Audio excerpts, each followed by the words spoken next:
Test, test, test.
Good morning. Welcome to Fitzgerald Stadium here in Rapid City, South Dakota. It's day 4 of the 2022 American Legion Baseball Central Plains Regional Championship Tournament. Hello, everybody. Evan O'Kelly with you to bring today's action to you live from Fitzgerald Stadium. 2 more games coming up at the Central Plains Regional and a trip to the championship game on Sunday on the line for the teams remaining in this tournament. First up, it'll be Millard South out of Nebraska taking on St. Michael's out of Minnesota. These two teams each facing elimination here in game 1 of the day, and we will continue later on at 3:30 with Creighton Prep taking on Mankato. So both Minnesota teams still alive, both Nebraska teams still alive on the road to Shelby. The American Legion World Series coming up next week, and one of these 4 teams going to represent the Central Plains region next week at the World Series. Just about time for the American Legion Code of Conduct, which will be read live on the field, followed by the national anthem, and then we'll have our very first pitch. Glad you're with us here on a Saturday morning. Baseball coming up momentarily. Welcome back to Blackfield Surgical Hospital Ballpark and Dave Clue Field of the 2022 American Legion Central Plains Region 6 Baseball Tournament. It is day 4 from inside the Midco broadcast booth. Game 12 on the schedule at the Fitzgerald Stadium is between St. Michael, post 567.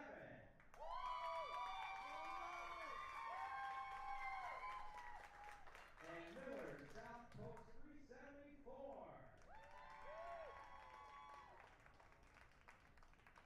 The umpires for today's game, home plate umpire Mr. Tim Giggins. The first base umpire Mr. Andrew Fisher.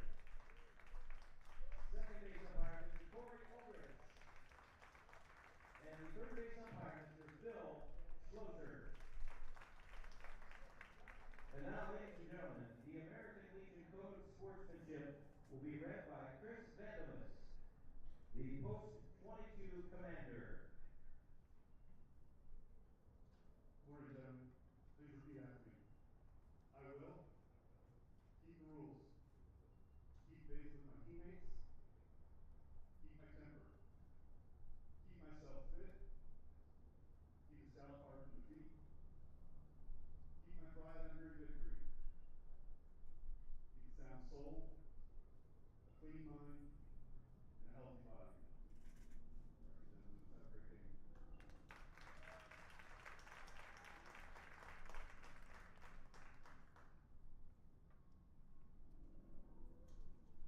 And now, ladies and gentlemen, please rise as we honor America and the men and women who defend our great country.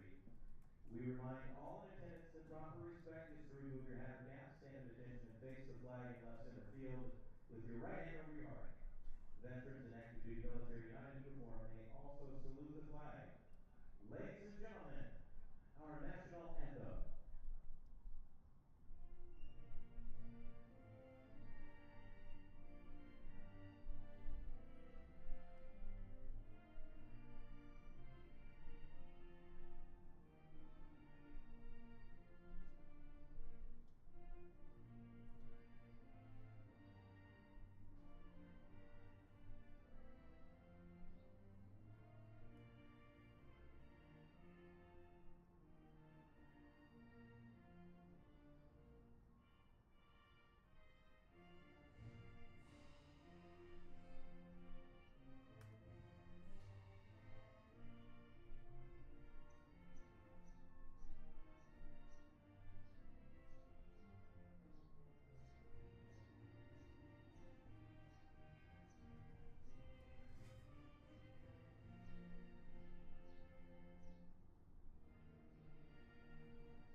Starting lineups for today's game. First for the visiting team, St. Michael's. They are the designated visitors, determined by a coin toss each morning. They'll start like this. Hunter Palmer leads off in center field. Matthew Mollick, the shortstop, the leading hitter in this tournament so far. He bats second. Caden Amundsen will catch and hit third. Drew Luster's in the cleanup spot playing left field. Trey Seibert is the third baseman. A couple of big hits yesterday, and he hits fifth. Hayden Olson hits sixth and plays first base. Hayden Frank right behind him in the designated hitter slot, batting seventh. Ryan Fisher is the right fielder. He hits eighth, and Benny Babel, the second baseman, bats ninth. And it'll be Owen Neros on the hill for St. Michael. First we've seen of Neros in this tournament. And when you get to day 4, it's all about pitching depth. Neros pitched quite a bit in the state tournament. Big part of getting St. Michael to this point, and they'll lean on him in a must-win game. Jesse Hackenmuller, the head coach of the Mikes, getting ready to face Millard South under the guidance of Greg Geary. They'll stack up like this. Braden Sweet will lead off. He's the designated hitter. Braden Hodges is the second baseman. He hits second. Braden Smith is the shortstop and hits third, and Braden Cannon makes it 4 straight Bradens at the top of the lineup. He bats in the cleanup spot and plays third base. Max Hurd's the center fielder. He hits fifth. Conlin Grady is the first baseman hitting sixth. Grant Rankin in right field hitting seventh. Ashton Jorges is the catcher hitting eighth. And Tyler Moriarty is the left fielder batting ninth, and it'll be Jake Dennis getting the start on the hill for Millard South. Well, they won the Nebraska State title, knocked off Creighton Prep. Last night, the tables turned, and Creighton Prep, a 6-run bottom of the first. They made it hold up and handed Millard its first defeat of the tournament. So Millard 2-1, St. Michael's 2-1. And we're just about ready for action here, day 4 of the Central Plains Regional Championship.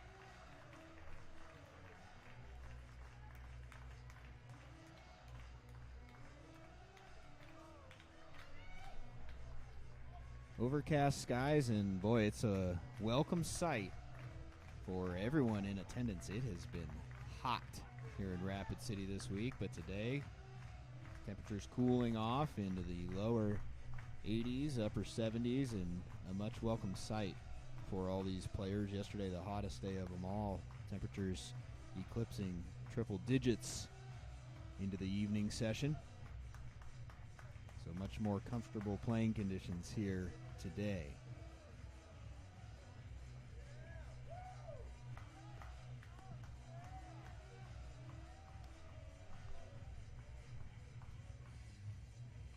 So Millard South takes the field behind Jake Dennis. Starting pitcher for Millard was 374, number 7, Jake Dennis. We saw Jake on Thursday threw just 15 pitches in relief. So this will be the right-hander's second appearance of the tournament.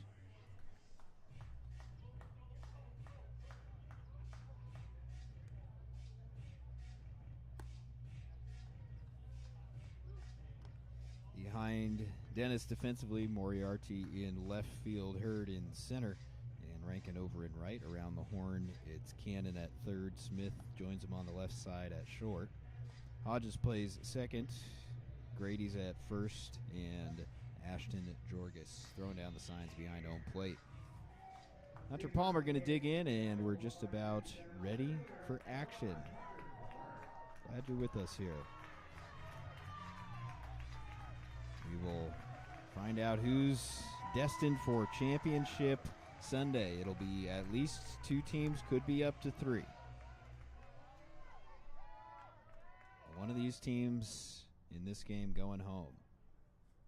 First pitch at 11 a.m., and it's on the outside corner, strike 1. St. Michael's a good showing in the opening game of the tournament.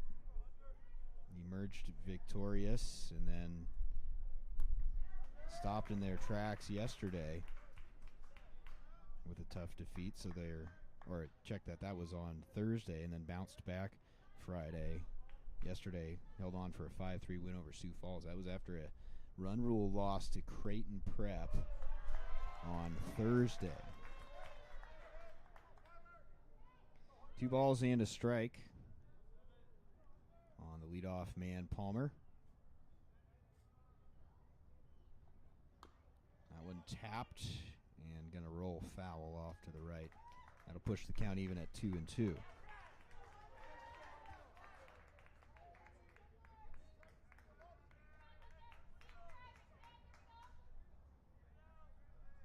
Palmer 2 for 10 on the tournament. He scored 3 runs. That's tied for the team lead. Also a double, and he is a perfect 2 for 2 stealing bases.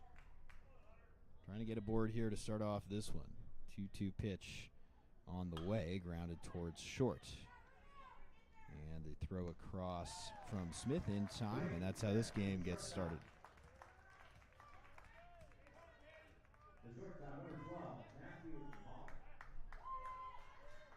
That'll bring Malik to the plate. And as I mentioned, Malik, the leading hitter in this tournament. 636 so far. He's 7 for 11, couple doubles, a triple, 6 runs batted in. That's also tied for the tournament high. So Malik has gotten off to a great start this week. Hitting in the number 2 hole is the shortstop for St. Michael's. 1-0 pitch off the outside part of the plate. Tim Higgins calling balls and strikes in this one. 4-man umpiring crew. It was a 3-man crew the first 2 days, then starting yesterday they moved to 4, and it'll be 4 the rest of the tournament. That one down below the knees, and Malik ahead in the count. 3 balls, no strikes. Now you can tell Dennis being careful. He knows that Malik is a dangerous hitter at the plate. We'll see if he's taking here.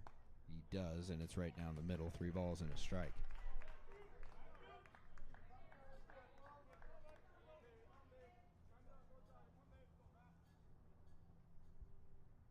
Three-one offering, smoked into the right field corner. And Malek's got another hit. He'll settle for a one-out single. That's only going to boost that .636 batting average up even higher. So one-out base runner for the Mikes. And that'll bring Caden Amundsen to the plate. What a story this guy has been. Playing hurt, visibly so. He walks around in a boot when he's not playing, but if you didn't know that, it'd be hard to tell. He catches. Yesterday he stole a base on that bad foot. Here he takes down in the dirt, ball one. Amundsen also honored with the Spirit of the Black Hills Award during the opening ceremonies on Wednesday night, presented to one player in the tournament field, exhibiting leadership and status as a top teammate, a top ball player. Amundsen earning the inaugural award. Pretty special moment. On Wednesday, he's trying to help keep his team alive. And to tie that point together, right after receiving that honor, Amundsen, in his very first at-bat of the tournament, hit a huge 3-run home run. Yanked it over the Mix Electric sign in left field. 2-0 pitch to him. That one just on the outside corner. Didn't have to be a strike, but Dennis got the call that time, so that'll make it 2-1.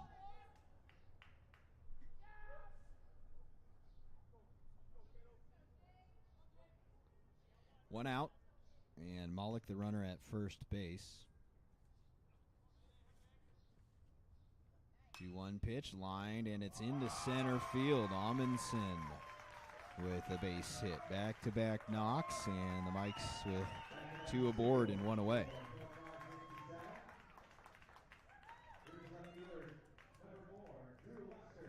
That'll bring Drew Luster to the plate.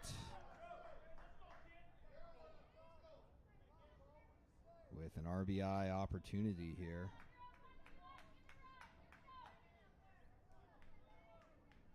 Luster 2 for 8 in the tournament.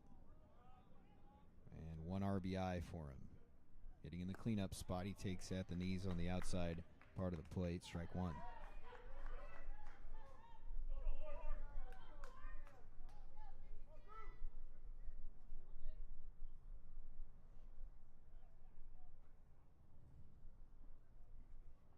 Next delivery in on the hands, popped up and should be playable. Grady towards the netting, makes the catch, and a big second out for Dennis and Millard South. Non-productive out off the bat of Luster, and now they'll be up to Trey Seibert with 2 away.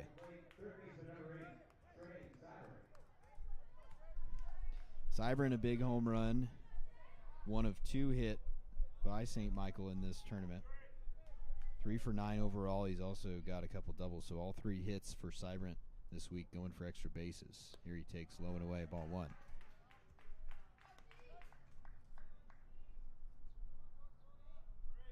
Well, the way he's been swinging the bat this week, this is the man you want at the plate with a runner in scoring position and 2 out. Dennis, meanwhile, trying to get out of this top of the first inning with no damage. This one lined into left field. Could have a play at the plate.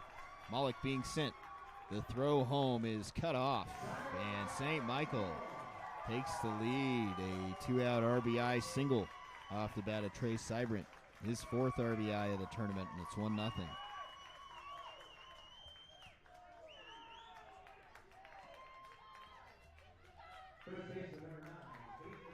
That ball not hit all that hard, and it wasn't hit hard enough for Tyler Moriarty to have a chance to make the throw home. Just didn't get to him in time, and Malek runs too well. This one popped up. Grady down the right field line is under it and makes the catch. So St. Michael strikes first after the top of the first. It's the Mikes 1 and Millard South coming up.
Owen Neros on the hill for St. Michael's.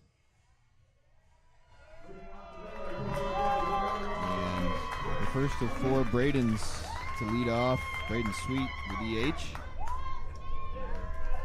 Millard South. And Nero's first pitch is swung on and missed. Good off speed. Started off with a strike. Nero's last through July 31st, state tournament as he delivers strike two. Or check that, he actually threw on Thursday.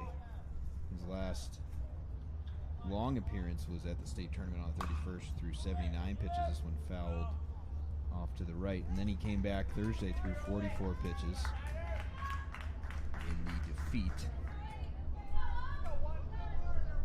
So third appearance for Neros in the last full calendar week.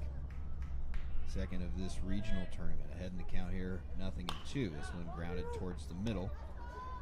And the throw to first from Malik in time. Matthew Malik, from the shortstop position. That's number 4, second baseman Brayton Hodges. So Neros getting ahead and retiring the leadoff man. Here's Braden Hodges, the second baseman.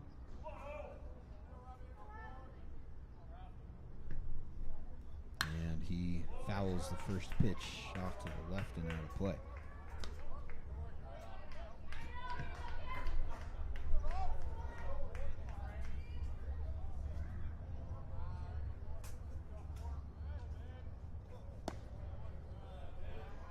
One out of the zone, 1 ball, 1 strike. First ball delivered by Neros.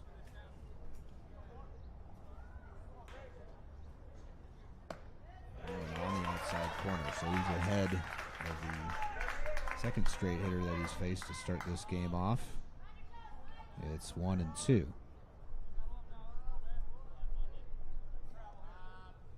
Next delivery on the way, a little bit low and outside. 2 balls, 2 strikes. So his teammates spot him with a 1-0 lead after the top of the first. 3 hits, 3 singles. And see if Neros can start his day with a shutdown inning. Just underway here at Fitzgerald Stadium, Dave Plouffe Field. Day 4 of the Central Plains Regional Championship. Chop towards the middle. Malik coming across the bag, has to hurry. The throw is not in time, in the dirt, and Hodges is going to wind up at second base. Malik got there, but the throw was down in the dirt. The shortstop, number 2. And a runner in scoring position right away for Millard South.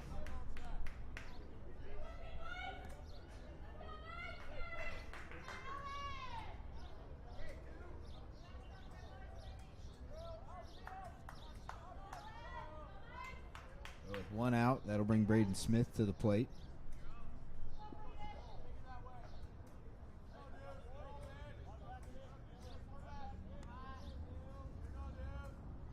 chance for Millard South to tie this game up right away.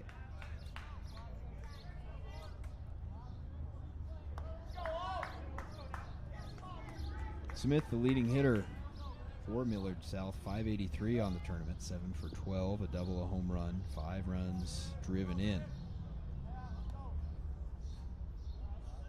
1-0 pitch is smoked into the right center gap. Ranging over and making the catch, Hunter Palmer for out number 2. And Hodges moving up to third on the play. So a productive at bat, but it will still take a hit or a mistake by St. Michael's for Millard to tie this game up. Braden Cannon, the third baseman, hits in the cleanup spot. He digs in with the tying run 90 feet away. Neros out of the stretch, delivers strike 1 on the outside corner. Braden Sweet, Braden Hodges, Braden Smith, Braden Cannon. 4 Bradens in a row trying to tie this game up early. That one missed somewhere. Close pitch, and Neros asking, was that up? And it must have been, because it was right there. 1 ball, 1 strike. Breaking ball, tapped foul. And Neros now a strike away from working around the error and leaving Hodges stranded at third base.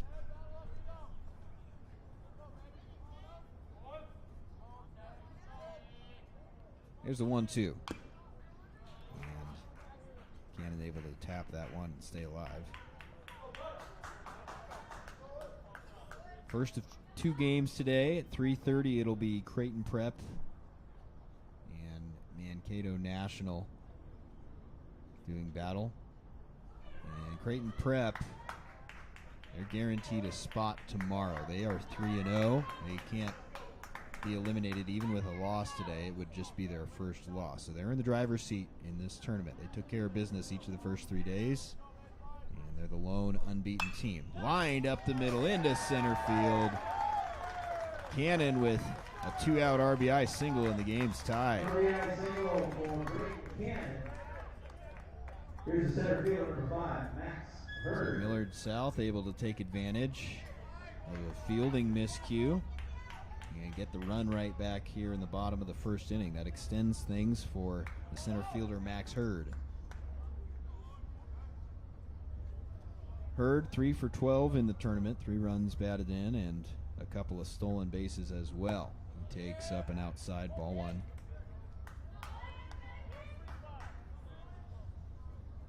Cannon, the runner at first, got to keep an eye on him.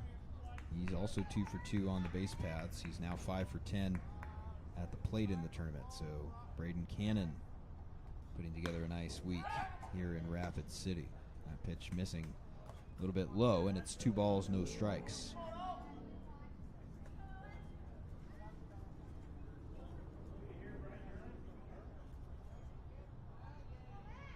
There goes the runner.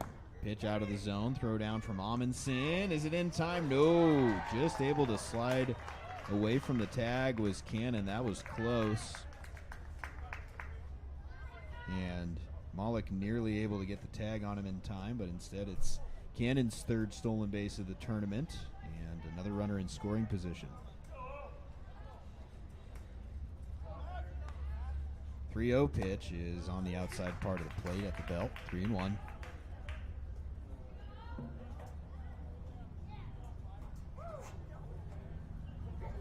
One pitch first inning now for Neros.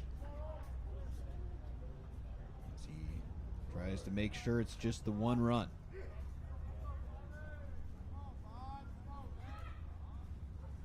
Here's a 3-1 pitch. Very high and outside, he lost it.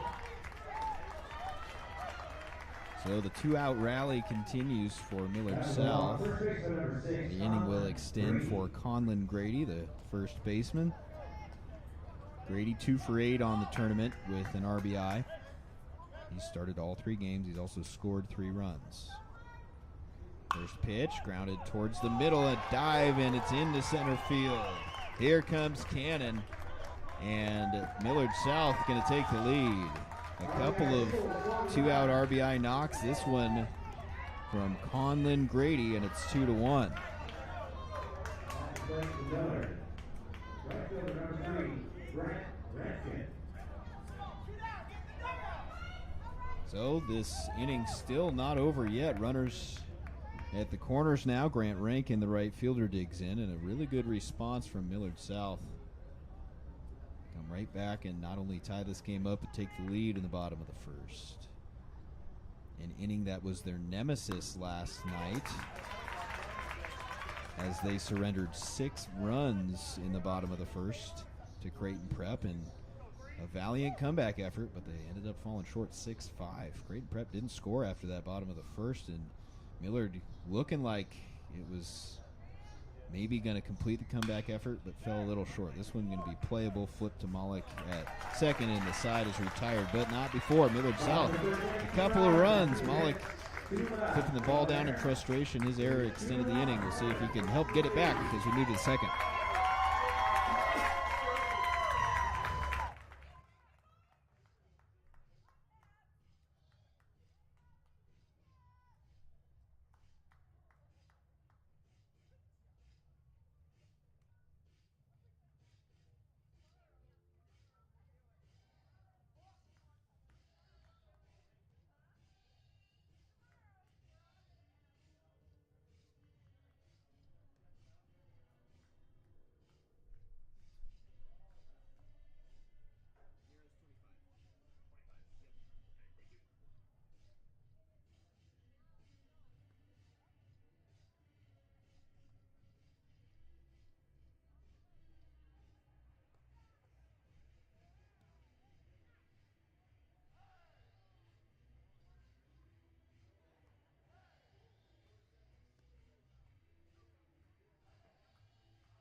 Top of the second inning coming up.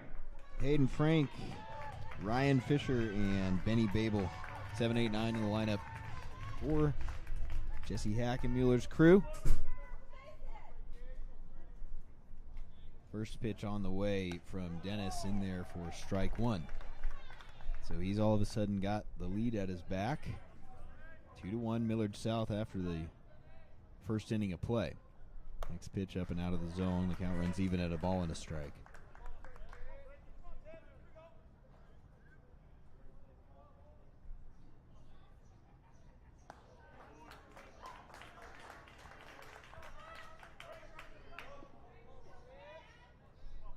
Frank, the second leading hitter in this tournament for St. Michael's, 3 for 8, with a couple of doubles and a couple of runs batted in.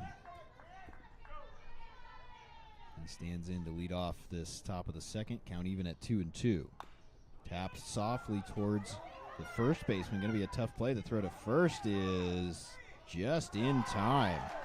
And what a play it ends up being by Conlon Grady. And Jake Dennis also deserves a lot of credit getting off the hill and just able to keep his foot on the bag to get out number one.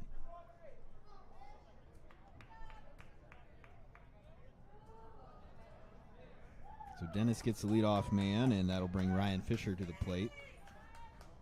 Now the home plate umpire going to go talk with crew chief Andrew Fisher at first. Just a brief conversation.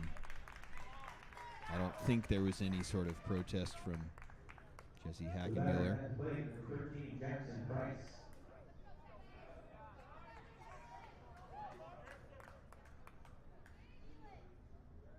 Fisher pops up the first pitch,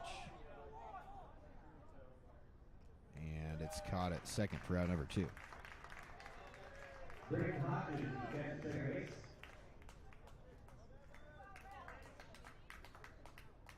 For St. Michael, second base number 2, Benjamin Babel.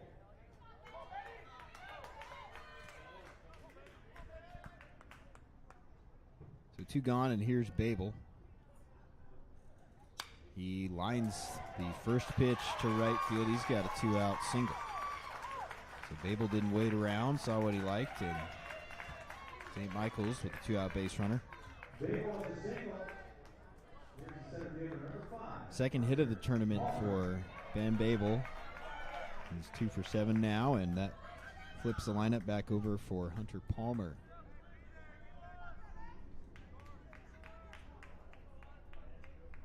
So Dennis will have to move back into the stretch.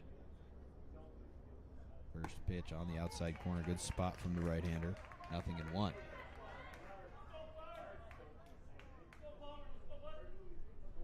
Two to 1, Millard in front.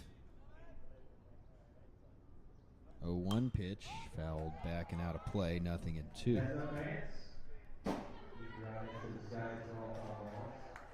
Full cloud cover now at the ballpark. First time we've had that all week long. It was hot the first 3 days, and really a pleasant atmosphere for day 4 of this championship. 0-2. Grounded softly towards short, and flipped to second is in time for out number 3. A 2-out knock, but St. Michael's leaves the runner. Led to the bottom of the second, 2-1 Millard.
Bottom of the second inning.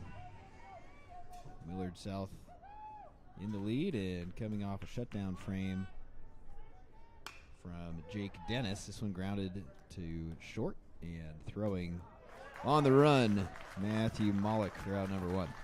You can see the frustration from Mollick at the end of the last inning.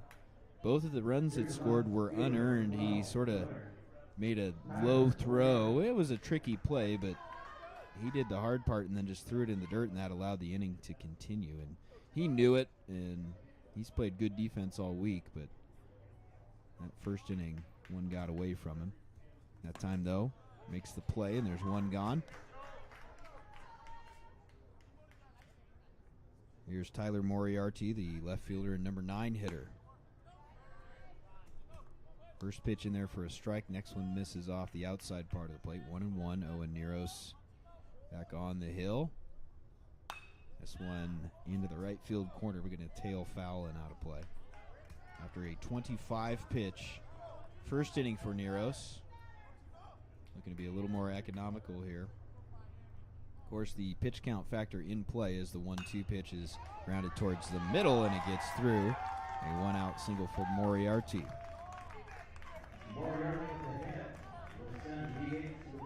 Well, with that being said, however, the pitch count factor, now that we're on day 4, it's becoming less and less of a factor. I mean, if Neros is able to come back to tomorrow, well, he's already at 30 pitches, so once he throws the next pitch, he won't be able to come back tomorrow, and then everything's out the window. You basically can ride him until he hits that daily maximum of 105. But early in the tournament, the pitch count regulations certainly a large factor in the decision making for these coaches, but once you get to day 4, you kind of got to just let your guys roll. There's really no coming back tomorrow unless you throw under 31 pitches as the runner goes in an easy steal for Moriarty. On a pitch low and out of the zone. So it's 2-0. A runner in scoring position. Second stolen base for Millard in this one.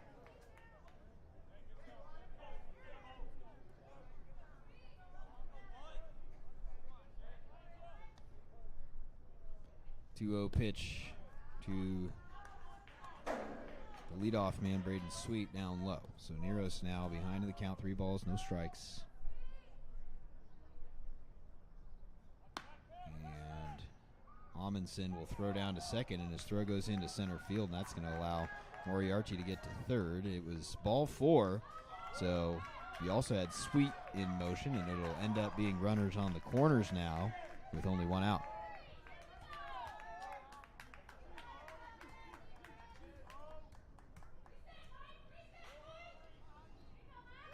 So Nero's back in trouble here in the bottom of the second.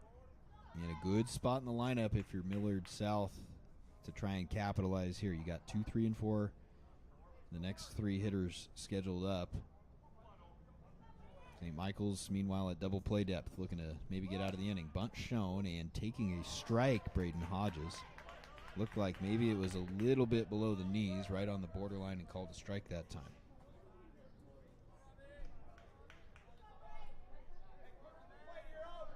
A lot of things you can do here.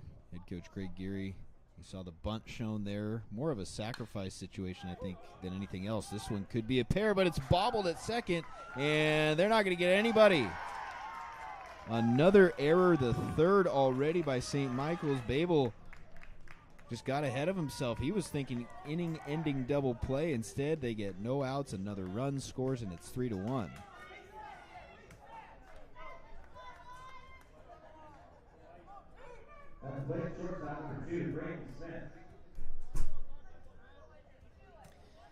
So that'll bring Braden Smith to the plate.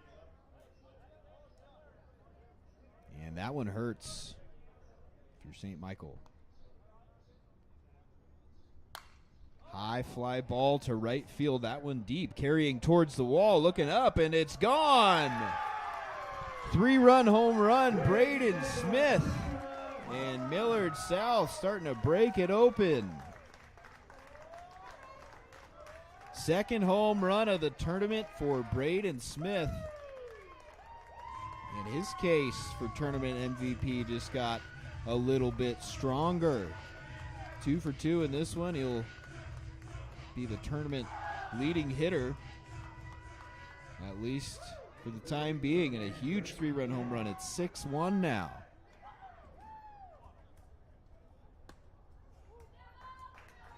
Braden Cannon takes outside corner, strike 1.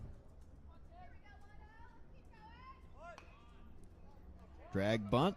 Nero's going to have to hurry, and he gets his man for out number 2.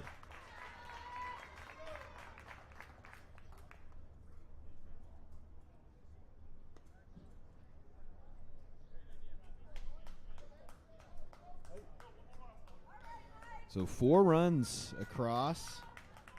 Here in the bottom of the second. Here's Max Hurd with the bases empty. One on the outside corner. Strike 1. That pitch from Neros just up at the belt, and Braden Smith did not miss it. Dangerous hitter there in the third slot for Millard South. This one rifled into the left center gap. Nobody's there. And hustling for second is Hurd. He will make it with a 2-out double. The inning continues. We'll send the first baseman to the plate. Number 6, Conlon Grady. Jesse Hackenmuller going to call time and go talk to his right-hander. Try and settle things down. And it's tough when you got to deal with errors and defensive miscues. There have already been 3 misplays by St. Michael in this ball game. Only 3 of the 6 runs that have come across the score have been earned.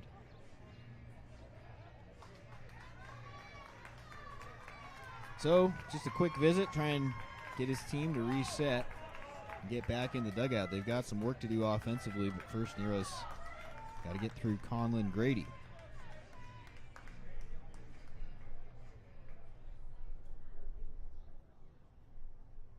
Grady's 1 for 1. Drove in a run his first time up here. He fouls one off to the right for strike one. 42 pitches now on the right arm of Owen Neros.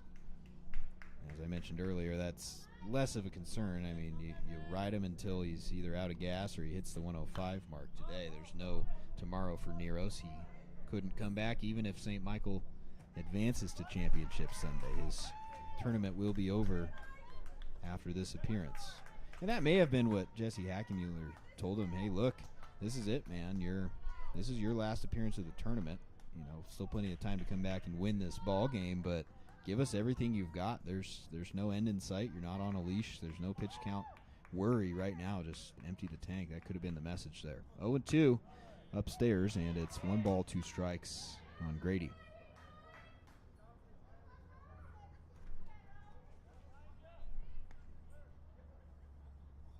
Next pitch, same spot, up and out of the zone.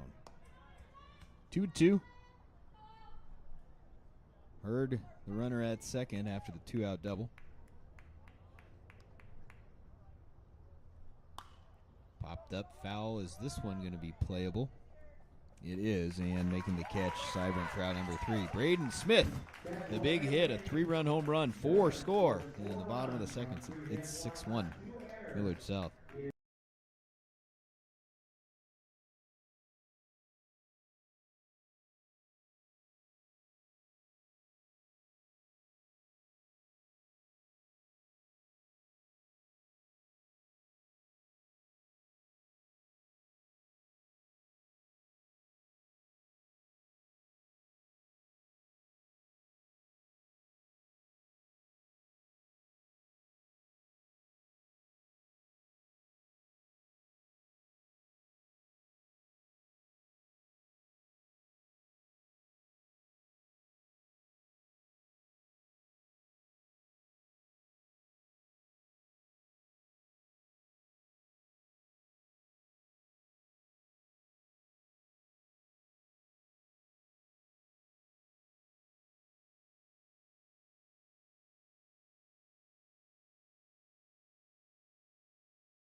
Work to do for St. Michael.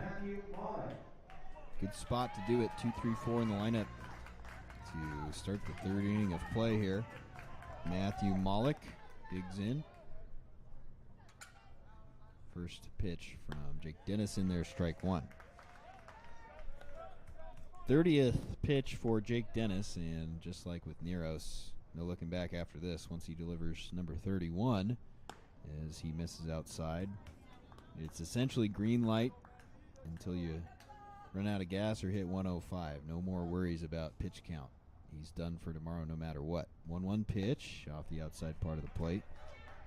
2 balls and a strike. And as we've seen with these tournaments in the past, it's all about your pitching depth. And so crucial, if you can start off 3-0 like Creighton Prep, it really buys you an extra game as this one laced into the left center gap. Moriarty over to cut it off. Challenging is Mollick. He's going to make it to second.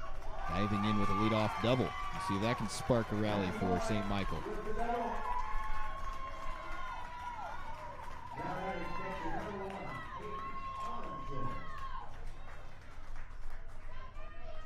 So a good start from the Mike's shortstop. And that'll bring Caden Amundsen to the plate.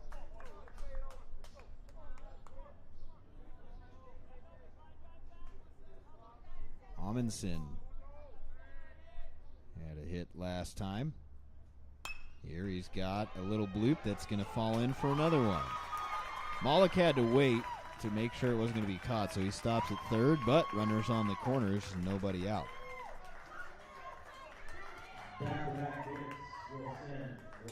Here's the cleanup man, Drew Luster. Luster 0 for 1, but a big RBI chance here. If you're St. Michael, you got to at least get the runner on third in. You got to chip away, even if you just get 1 or 2 in this inning. You've got to take advantage of 2 runners on with nobody out. Luster fouls the first pitch into the glove of Jorgis, strike 1.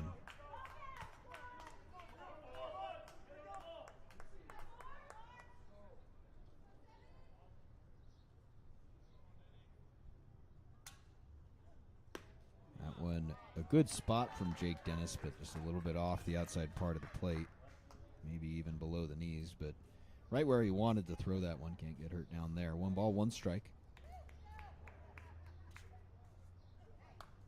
The next pitch fouled off, came back with a challenge fastball up above the hands, and Dennis works ahead of Luster, 1 and 2.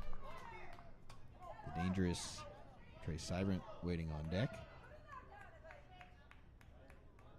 Malik at third, Amundsen across the diamond at first. 1-2 pitch, tapped towards third base, charging and throwing across in time. Cannon showing off the arm. And for Luster, getting the job done, drives in the run, and it's 6-2.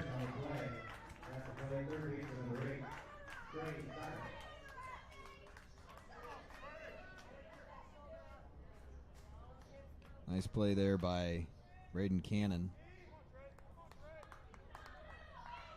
And Luster runs well. That was a close play. Everything had to go right for Cannon, and it did. So 1 gone. Amundsen the runner at second, and here's Trey Seibert. He's 1 for 1, drove in a run with a single to left his first time up.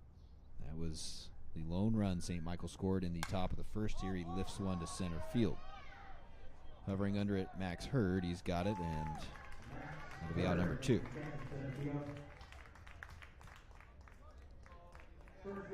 So Dennis able to avoid the dangerous bat of Seibert, and with 2 outs, it'll be up to Hayden Olson, the first baseman.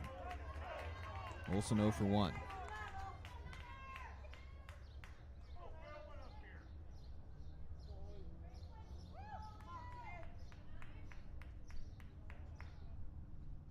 First pitch to Olson, up and out of the zone. Pitch number 40 for Jake Dennis here as he tries to wrap up his 3rd inning of work. He's been good so far, just a couple of runs allowed. But his team has got the 6-2 lead. Here's more work in center field. This one a little bit deeper, but on the run, making the catch. Hurd for out number 3. Mikes get one back. We head to the bottom of the 3rd, still 6-2, Millard.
Last of the 3rd inning coming your way.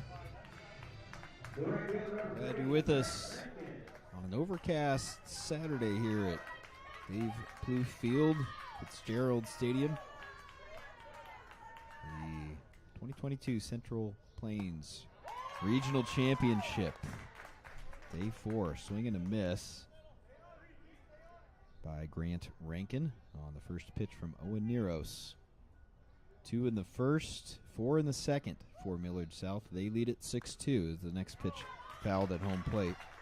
And it's quickly 0-2 on Rankin.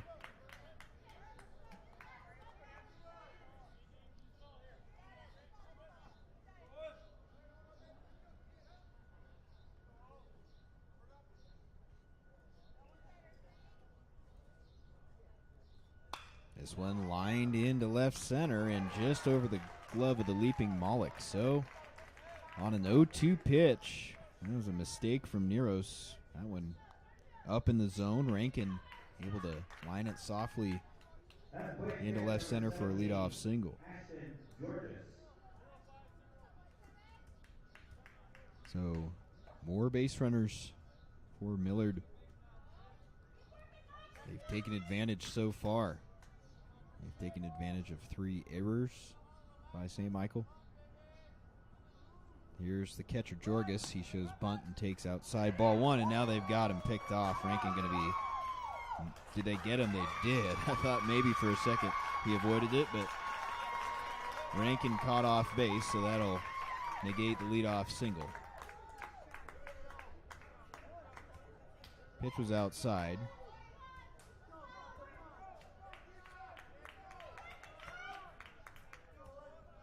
And we'll see if that boosts St. Michael a little bit. Nice play from Amundsen, the catcher.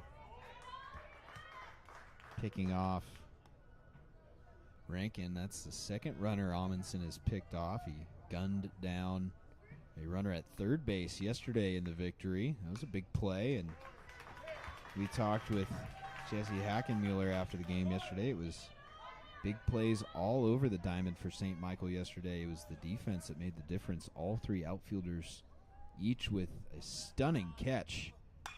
All 3 of them. This one line, and Malik climbs the ladder. Speaking of stellar defense, what a snag by the Mike's shortstop. Robbing Jorgis of a knock, and there's 2 gone.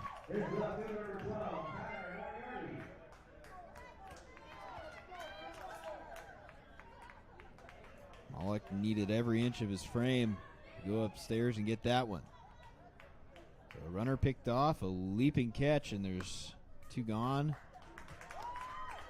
Tyler Moriarty takes strike 1. He singled his first time up, came around to score a run. Here he lofts one into the right center gap. Shallow on the run, diving and unable to make the play was Palmer. Great effort by the Mike's center fielder. Palmer stays down. I think he's just frustrated, and that's what it is.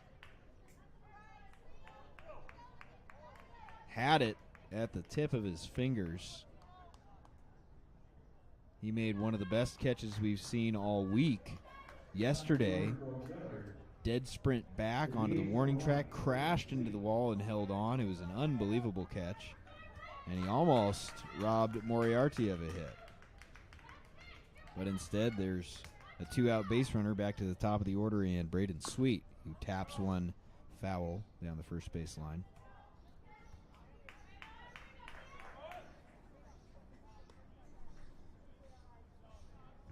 Well, based on the defense we've seen from St. Michael this week, it's a little surprising that they've got 3 errors on the scoreboard already, because that's what won them the game yesterday.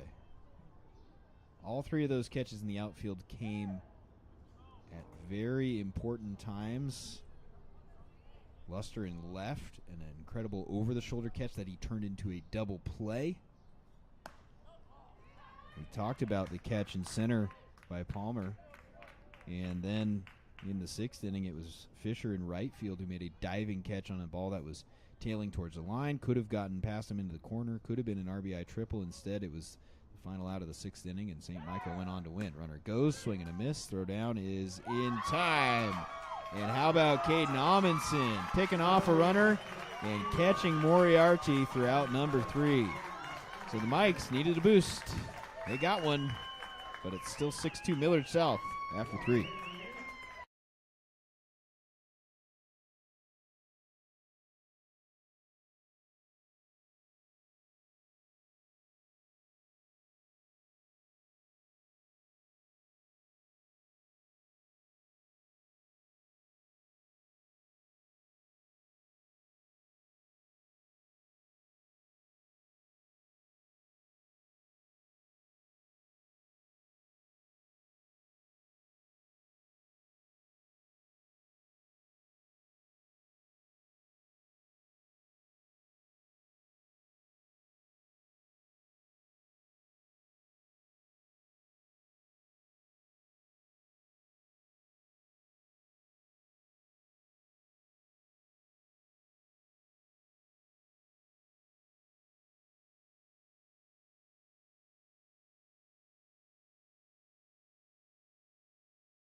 For DH number 10, Hayden Frank. Hayden Frank to lead off the top of the 4th inning. We'll see if St. Michael's can get that defensive momentum to translate to the other side and put together a rally. Still lots of ball game left. They trail 6-2. First 0 on the scoreboard, produced by Neros. And this one grounded towards first base. Dennis coming over to cover. He has fielded his position well. Second put out for the pitcher. Doing the little things right, and there's one gone. The batter, number 13, Ryan Fisher. Here's Fisher. We were talking to him yesterday after the game. Asked him about his perspective on the catches by his fellow outfielders as he takes on the outside corner at the knees, strike one. And he didn't have many words. He was kind of in shock. Palmer in center particularly, that catch kind of took his breath away. And, of course, Fisher went on to make an amazing catch of his own. But good chemistry they've got in that outfield for St. Michael. Next pitch down in the dirt, and it's 2 balls and a strike.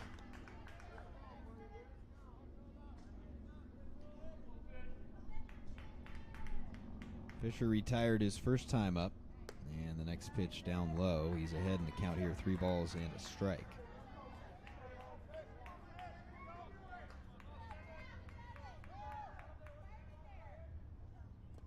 That went an easy take, and after getting ahead in the count with strike 1, 4 straight out of the zone from Dennis. So 1 out base runner.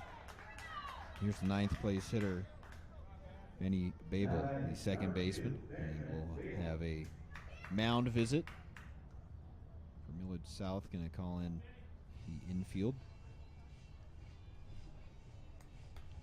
So it'll be Creighton Prep taking on Mankato National later today, and Creighton Prep won the coin toss earlier, so they'll be the home team again. They've already got the advantage of being 3-0. And they'll be playing tomorrow no matter what. And if they can knock off Mankato National, then whoever wins this game would have to beat Creighton Prep twice on Sunday. So a lot of baseball still left to be played. That game scheduled for a 3:30 p.m. first pitch, Mountain Time Zone here in Rapid City. Back to this one, 6-2 the score, 1 out. Fisher the runner on. Here's the first pitch to Babel. It's in the dirt, and that'll bump Fisher down to second base on the wild pitch.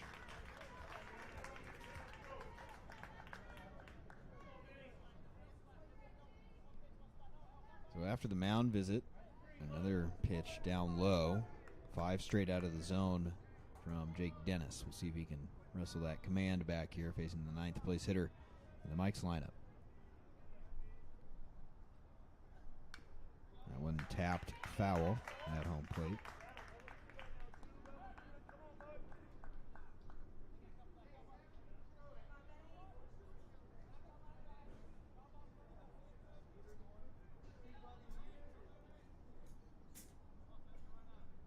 Here's the 1-1.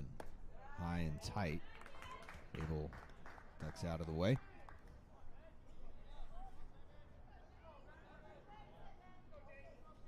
Another prime chance here for St. Michael with a runner in scoring position in less than 2 outs. These are the type of opportunities you got to find a way to capitalize on if you're going to put together a come-from-behind victory, and it's do or die time. Loser of this game ends their season. You got to win this one. Millard South in command. 3-1 pitch to Babel. In tight, and he walked him, so back-to-back walks. That'll bring Palmer to the plate.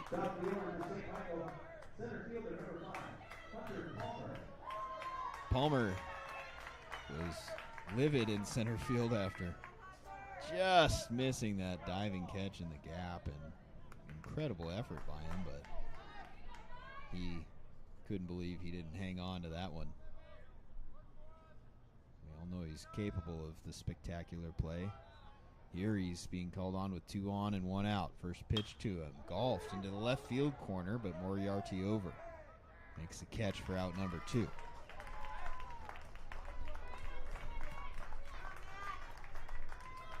It'll be up to Matt Mollick, the shortstop, who made a leaping snag of a line drive off the bat of Ashton Jorgis in the top.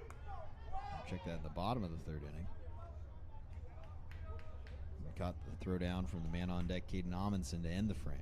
First pitch to him at the knees. Good spot from Jake Dennis for strike 1.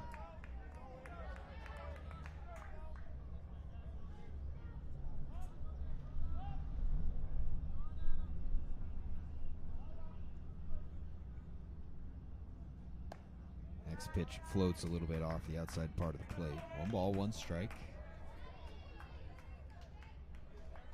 Dennis trying to work around a couple of walks. The first 2 free passes he has issued today here as he works on his 4th inning. And keep this at a 6-2 ball game. All 7-inning games here in American Legion Baseball.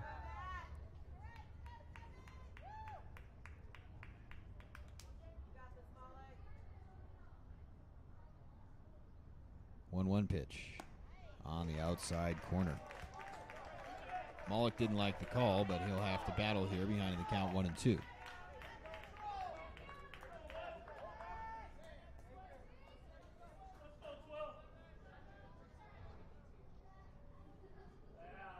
Dennis set. Here's the pitch. Popped up out of play. Mollick fights it off. He'll stay alive.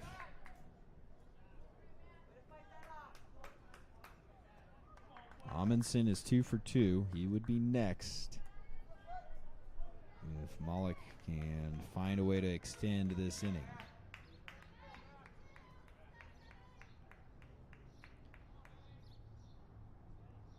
Another 1-2 pitch on the way. Swing and a miss. Dennis got him. And he strands a couple of base runners in the top of the 4th. 6-2 Millard in front.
Bottom of the fourth inning.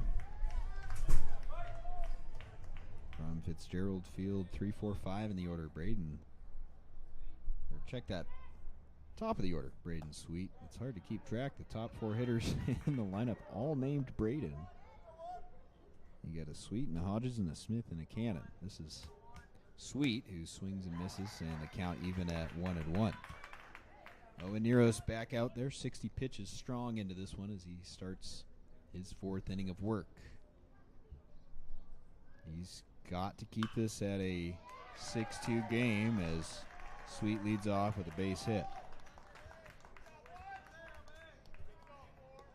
Single by Braden Sweet. Will send the second baseman, number 4, Braden Hodges. Here's Braden Hodges. And by the way, 2 of the Bradens are Y's and 2 are just Braden. Hodges and Smith stick a Y in the middle. Sweet and Cannon are just Braden. First pitch fouled off.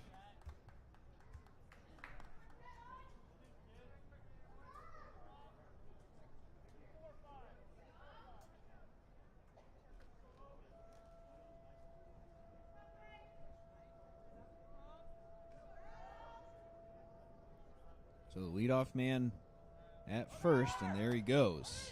Amundson's throw down. Got him! Hayden Amundsen, his second straight runner caught stealing. That's how the bottom of the third ended, and it's how the bottom of the fourth starts. Guns down another one.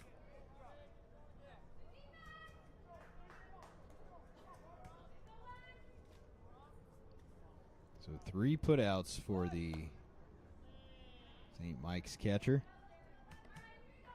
A couple of runners caught stealing and threw out a runner, picked him off at first, back picked him.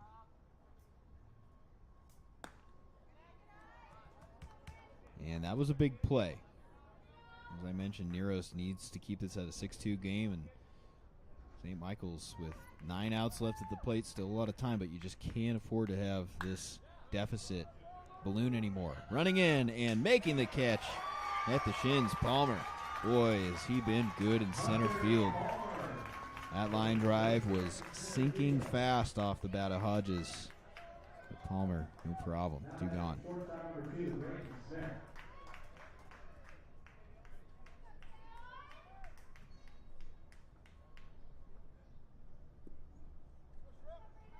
So, nobody on, 2 out. Here's Braden Smith. That's a relief for St. Michael because the last time Smith came up, 2 runners on, and he crushed one over the fence in right field, a 3-run home run, and that could prove to be the decisive swing of the bat in the game. That was part of that 4-run second inning. Swing and a miss. That time fooled badly.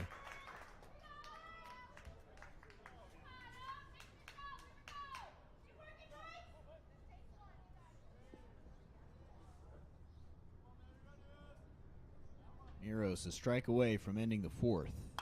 Grounded towards Mullock. Good defense from the Mikes. Got to get the bats going. We go to the 5th.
After another stellar defensive play behind the plate, Caden Amundsen going to try and lead off the fifth inning and get on base for St. Michael. One of two Minnesota teams here in the tournament this week. Both of them have advanced to day 4. Not easy to do. Mankato National coming up later this afternoon in a must-win game against Creighton Prep. Lined into center field. Amundsen's got another hit to start the fifth inning.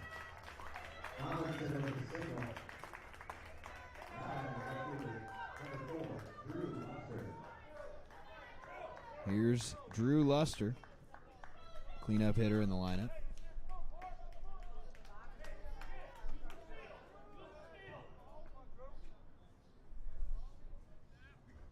Six to 2, Millard South. First pitch from Jake Dennis upstairs, ball 1. Jake's done a nice job in this ball game, pitching to contact. Just the one strikeout for him, but not a lot of mistakes. Got out of the jam last inning, 2 runners on, stranded them both. 1-0 pitch, down low, 2 balls, no strikes.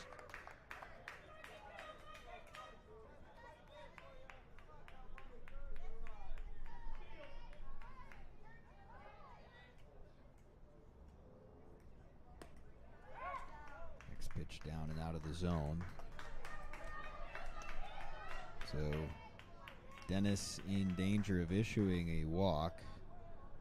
I'm fairly sure Luster's going to be taking here. The Mikes need base runners. We got Trey Seibern on deck. We all know what he can do, what he's capable of. He's already homered in this tournament. 3-0 pitch, not close. Way short of home plate. 2 on with nobody out. Here comes Seibern.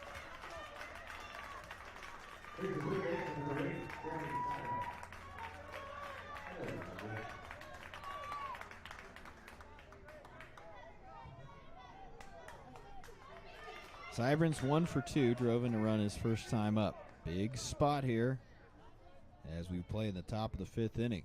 First pitch to him. Off the outside part of the plate, ball 1. Nobody up in the bullpen for Millard South. And you wonder if maybe it would be somebody on the diamond who would be next up as that one down low, and it's 2-0. And as soon as I say that, a couple of players going to run down and start playing catch. We'll have time called and a mound visit. So no walks for Dennis through the first 3 innings. Walked 2 hitters last inning.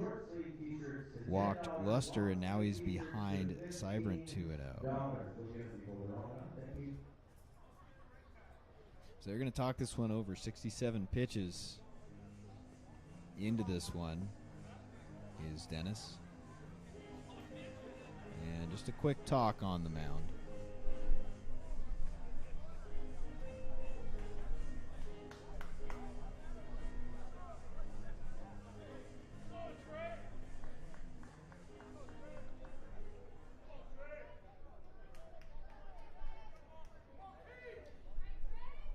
Seibern will be looking for a good pitch to hit here. 2-0.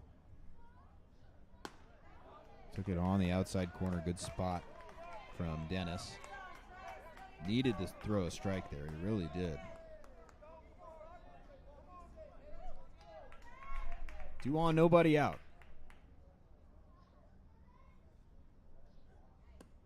Breaking ball. Not close. Easy take that time.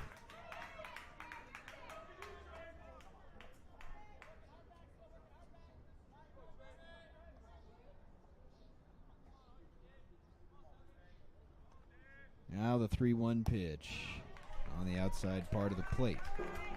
So the count runs full on Trey Seibern. Amundsen the runner at second, Luster at first. Millard at double play depth. And a big payoff pitch coming up to Seibern. Into left field, a base hit. Amundsen gonna be held as he limps into third. But the bases are loaded with nobody out. And here comes Hayden Olson.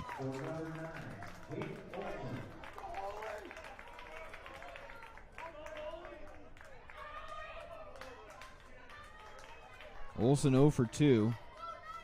Entered today 2 for 8 in the tournament, so he's up in a big spot. He represents the tying run. No outs here in the 5th. Biggest moment yet in this ball game. First pitch from Dennis, way upstairs, ball 1. Now you could see how Amundsen was limping into third. Remember, he's got that bad foot. Just really toughing it out here this week. I say that because you'd think it would take a little bit deeper of a fly ball than normal to bring him in from third base, just with how he's running right now. Counts 2-0. Lined into left center. That's a base hit. Luster being waved in. Moriarty's throw cut off, and it's not in time. And now coming home is Seibrandt. And the throw to home is in time, and he's out at the plate. 2 runs will score, and Seibrandt thought he could get there in time, but a huge 2-run knock from Olsen, and it's 6-4.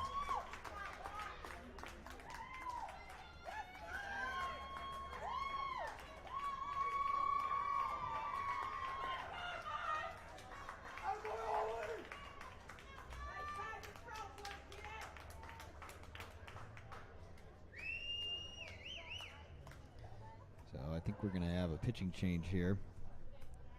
Take a break and be back.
So Millard South going to do some rearranging. Sweet now in left field. Braden Smith on the hill. And Findy's into the game to play shortstop. Moriarty moves from left over to right field, and the designated hitter now out of play for Millard as they bring their shortstop to the mound, Braden Smith. 6-4, this one grounded, and that'll get another run in. Out number 2, but it's 6-5. RBI ground out off the bat of Frank.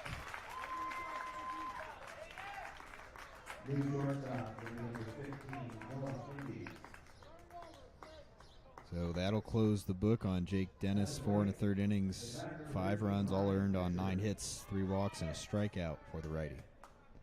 But he leaves with his team ahead, just barely. First pitch to Fisher down in the dirt, ball 1.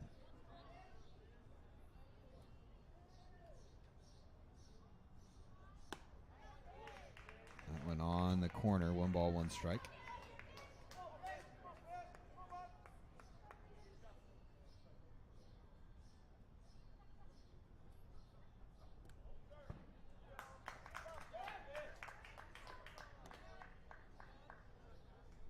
First we have seen of Braden Smith on the hill in this tournament. 2-1. Down low. 3 balls and a strike.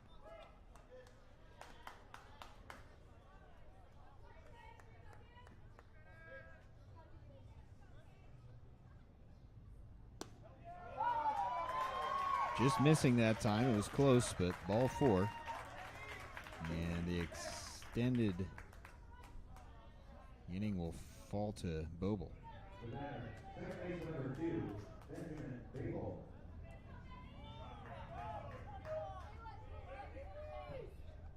Three runs across for the Mikes here in the top of the 5th. They've gotten back into it. 6-5, though. Millard still in front.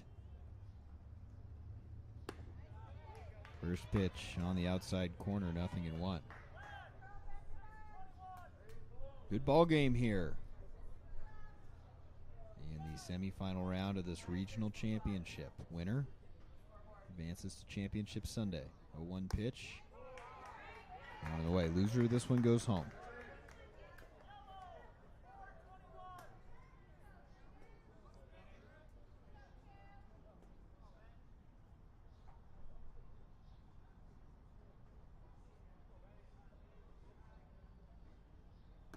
Breaking ball at the knees. Good pitch from Smith. He's a strike away from bringing what has been a tough inning for Millard South to a close.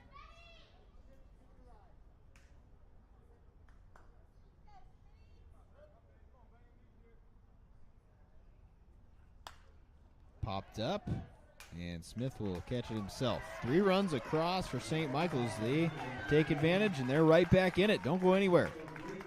We go to the bottom of the 5th.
That was plate number 10, Brayton Cannon.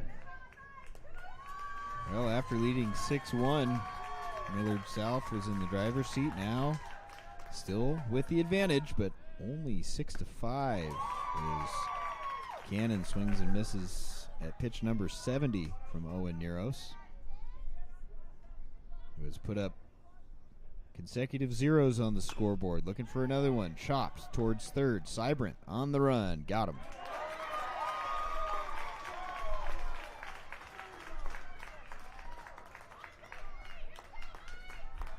Center fielder number 5, Max Bird.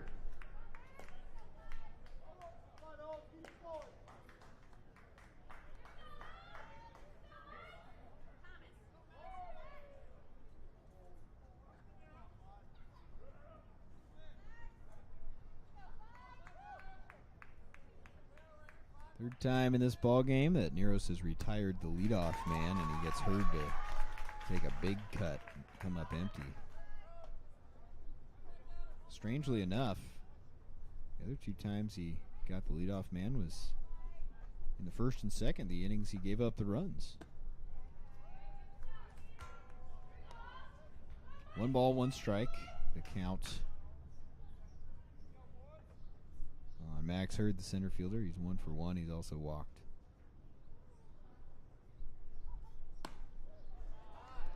I went upstairs, 2 balls into strike.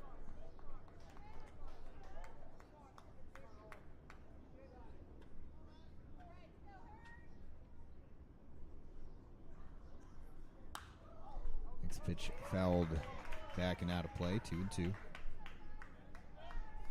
So the maximum number of pitches anybody can throw in a day is 105. So Nero still has 30 left in the tank. This will be number 76 of his outing. And it's grounded towards first. He's got to get over. Late break from Neros. Can he make it in time? He just barely does. Watched for just a second, and it almost caught him, but instead it's out number 2.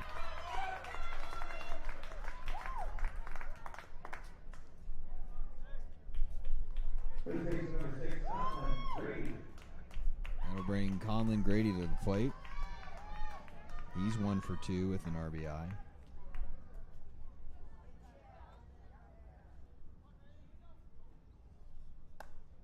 He takes outside ball 1.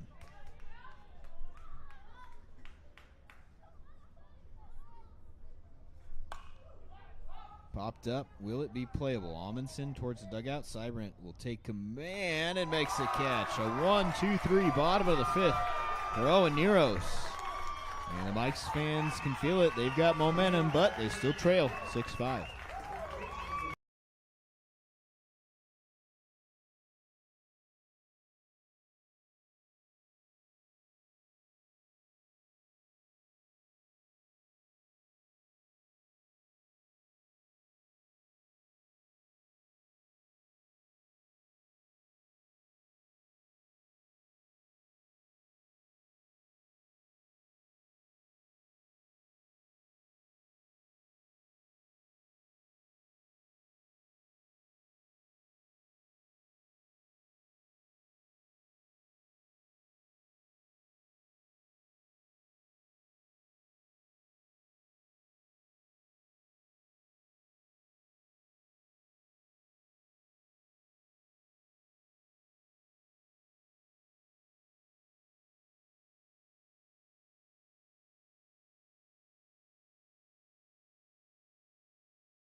So it comes down to these final 2 innings. One of these teams will move on to the championship. One's going home.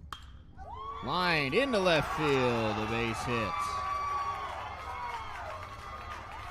Leadoff single and the tying run aboard.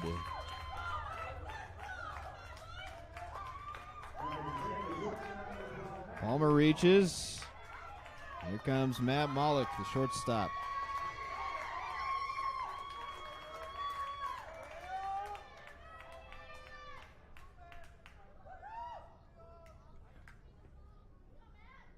Time called, and something was missing from the mound. There it is. The rosin bag never got put out. So here in the 6th inning of play, Braden Smith will toss it to the back of the mound.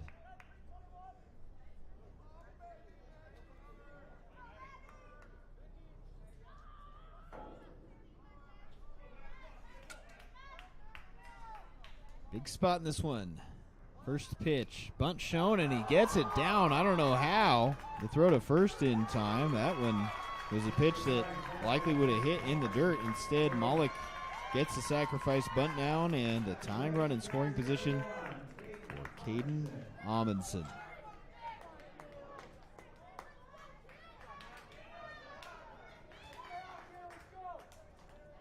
Caden's 3 for 3 in this one. Does he have one more in him to knot this score up?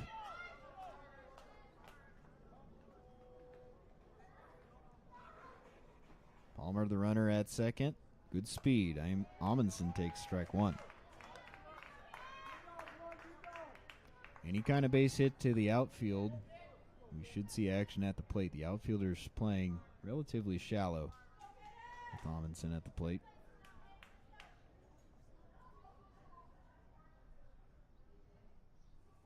0-1 pitch. In the dirt to the backstop. Palmer to third base. That's a big 90 feet. As now a base hit surely ties the game, and most fly balls to the outfield will do the same. Palmer with exceptional speed.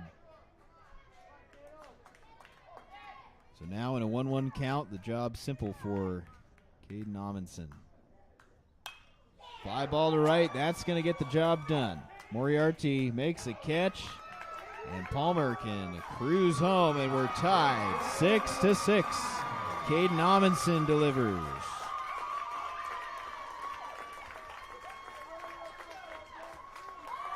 And St. Michael's has come all the way back to tie this one up. They trailed this game 6-1 after the second.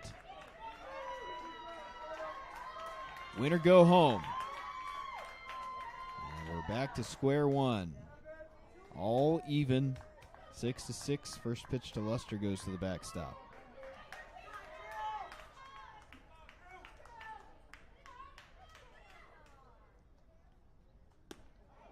On the outside corner, and really, and Nero's very deserving of this. Gave up those 6 runs in the first 2 innings, but only 3 of those earned. He dealt with 3 errors as this one grounded to second base. And the throw to first is low in the dirt, but able to scoop it out is Grady to make the tag for out number 3. Amundsen with a sac fly ties it up. We go to the bottom of the 6th.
At the plate for Millard will be number 15, Noah Cindy.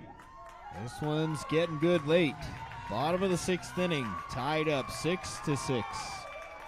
Here's Noah Findes for the first time today. Came in to play shortstop when Smith went to the mound. He fouls the first pitch from Neros off. 0-1. Findes 1 for 9 in the tournament. Couple runs batted in and a stolen base. Started the first 3 games, coming off the bench here, trying to give his team a jolt late. High fly ball into the left field corner. That one's deep. Back at the wall, reaching up and making the catch. Drew Luster. He did it again.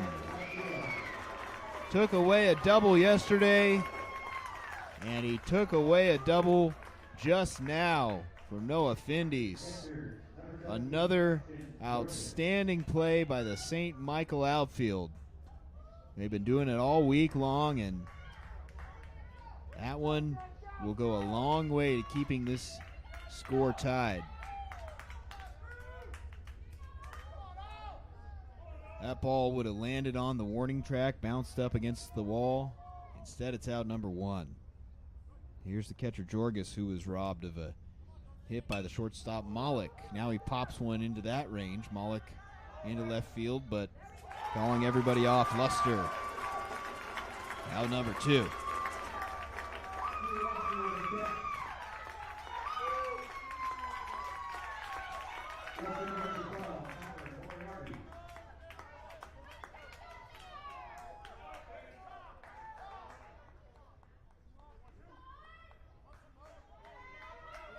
8 in a row retired by Owen Neros, who's finding his stride late. Here's Moriarty, strike one.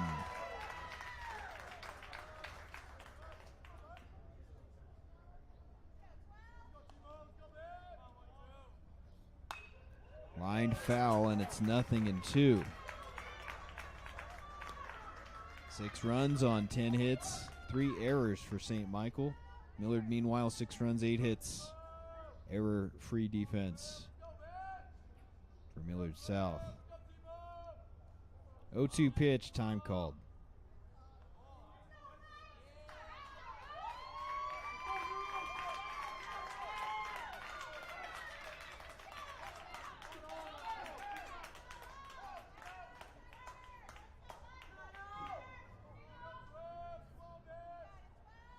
Now the 0-2. Got him! 9 in a row. Retired by Owen Neros. 7th inning coming up.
The house is rocking it.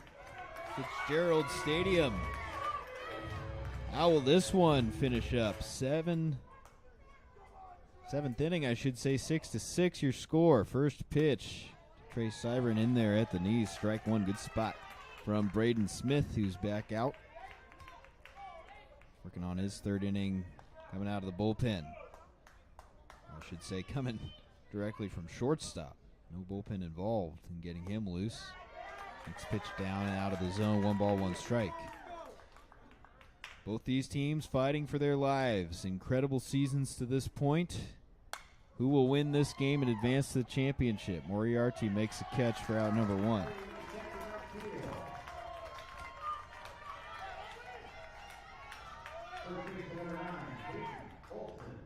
Hayden Olson will dig in now.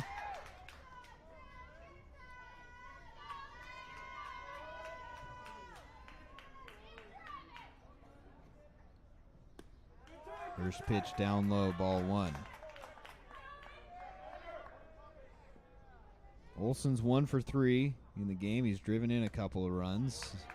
Had the big hit in the 3-run 5th inning that made this a 6-5 ball game.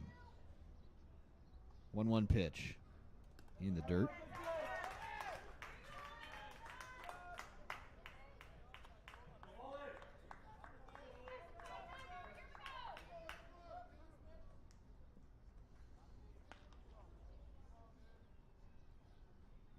Now 2-1 on the way. On the outside corner. Good spot from Braden Smith. 2-2.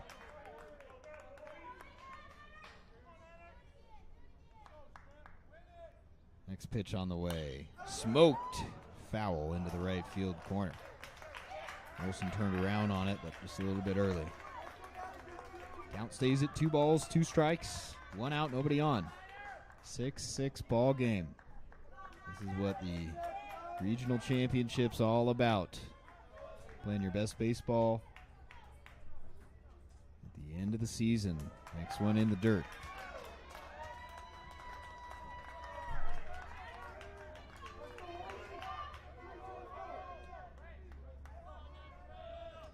Payoff pitch on the way. Down low. And he walked him.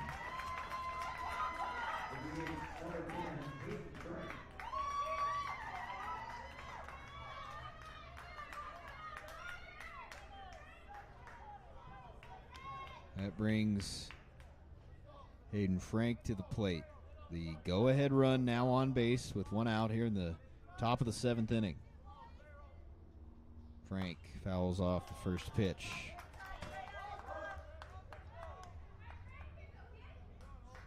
Second walk issued by Smith.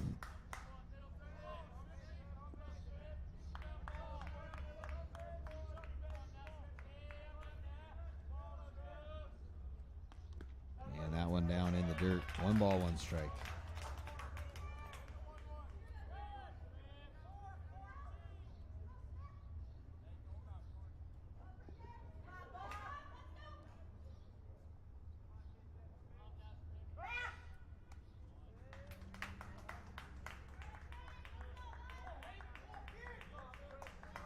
Ryan Fisher waiting on deck.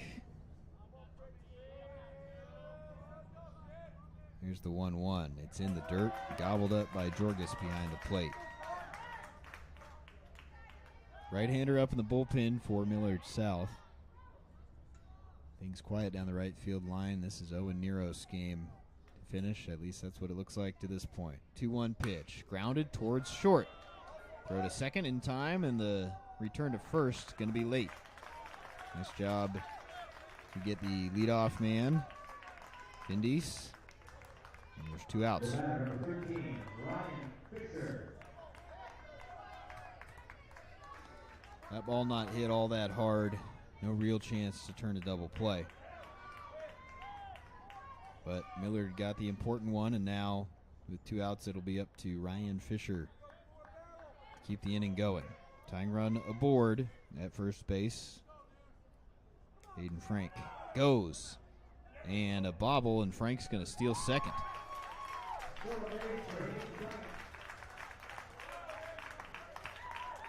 Didn't wait around, took off on the first pitch, and Jorgis just a little trouble getting the ball out of his glove. I would have been interested to see a throw down. That would have been a close play. Instead, now the tying run, or the go-ahead run, I should say, in scoring position. Strike 1 on the outside corner to Fisher.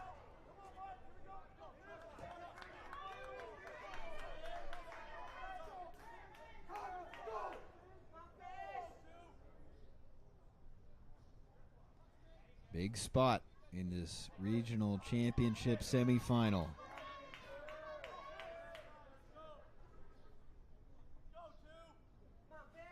One pitch, grounded to third.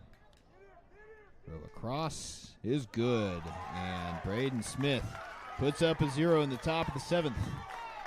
Will Millard South walk off into the championship final, or will we go to extra innings? Find out coming up.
Game time here at Dave Plouffe Field. Bottom of the 7th, tied up 6-6. First pitch swung on and missed. Owen Neros has retired at 9 in a row. He's put up 4 straight zeros And he's kept St. Michael's in this one after an ominous start. The Mikes trailed 6-1 after the second. Since then, they've scored 5 runs and have tied it up. This one to left field. Palmer, no problem. Check that luster, the left fielder making the play.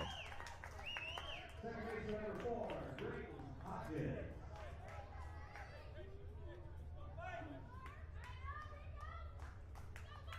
Here's Hodges.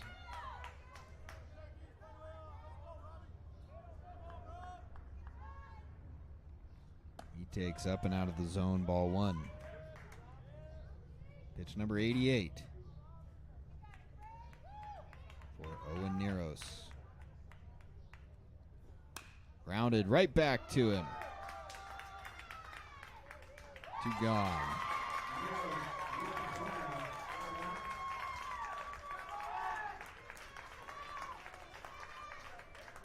The pitcher number 2, Brayton Smith.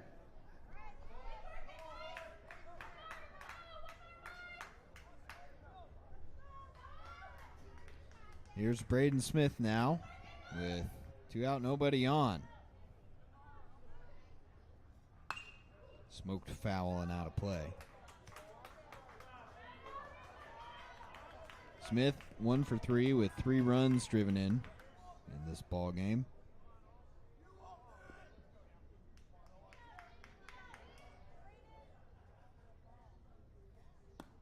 He takes low and out. 1 ball, 1 strike.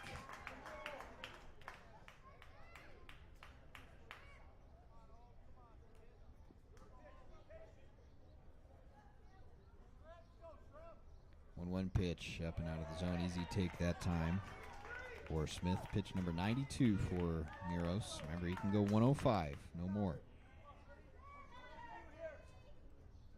2-1 pitch. Not close. So a 3-ball count. That's been a rarity for Neros the last 4 innings. Got to find a way to come into the zone here to the dangerous Braden Smith, who's already launched a 3-run homer. Here he walks. So the inning extends for Braden Cannon. Third baseman number 10, Brayton Cannon. And now the winning run on base. Head coach Jesse Hackenmuller signaling to the outfielders, no doubles. First pitch low and out, ball 1. Cannon 1 for 3 with an RBI.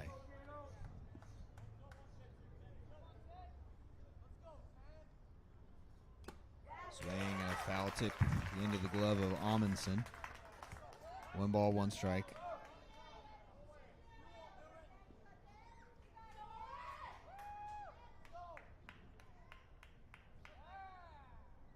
Sort of a half-hearted move over to first by Neros that time. Smith runs well. Any ball in the gap, and we could have a play at the plate. Here's a 1-1. On the outside corner at the knees. Good spot from Neros. Can he get this game to an 8th inning?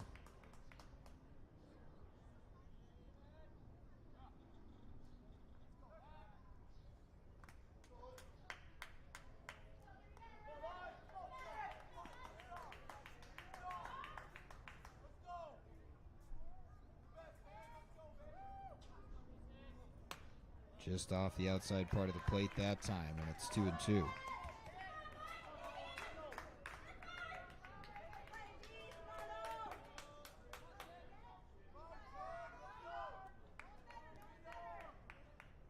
Next pitch. Swing and a miss. Oh, and Neros puts up a 5th straight 0, and we're headed to extra innings. Tied up 6-6. What a performance.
First extra inning game of this Central Plains Regional Championship. And it comes on day 4, the semifinal matchup between Millard South and St. Michael. The Mikes actually led this game 1-0 after the top of the first. Trey Sybrant with the RBI single. And then Millard scored 6 runs over the next 2 innings. Things were looking good for the boys from Nebraska. But then Owen Neros, since surrendering that 3-run home run to Braden Smith, who's now his counterpart on the hill, Neros has put up 5 straight zeros and kept his team in it. Now we're in the 8th. That one called a strike with the 9th place hitter Ben Babel at the plate. 9-1-2 in the order for the Mikes, facing Braden Smith, who paints the outside corner again, 0-2.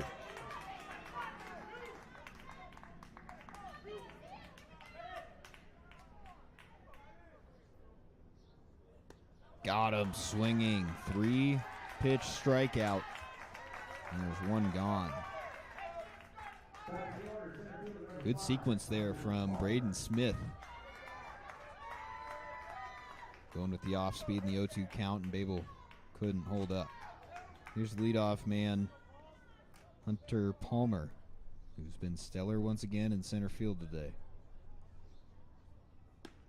That one too far inside, ball 1. Palmer 1 for 4 at the dish.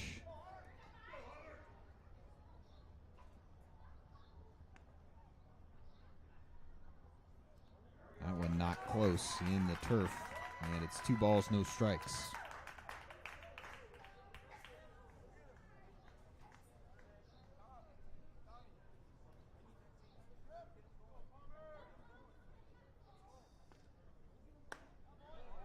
There's a good one from Smith on the knees to make it 2 balls and a strike.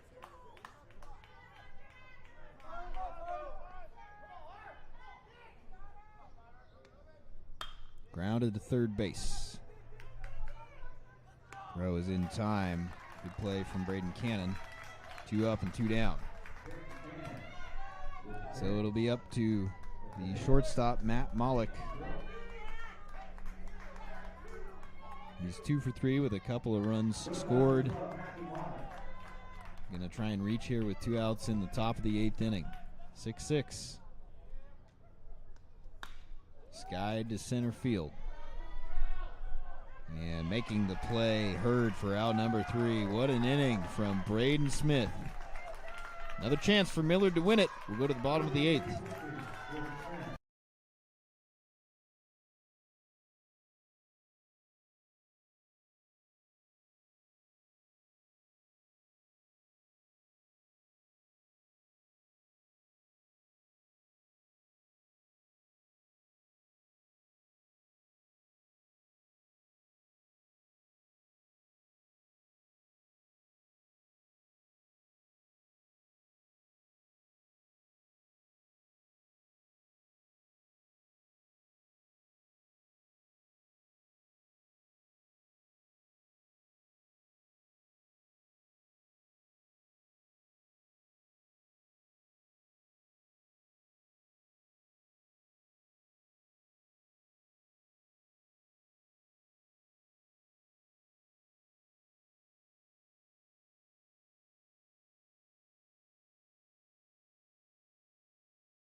Well, it's unfortunate that this outing is going to have to come to an end for Owen Neros, but it is very shortly. He has 6 pitches left to throw.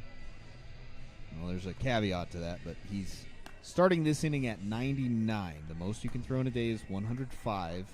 However, you can finish the hitter that you're on when you throw your 105th pitch. So,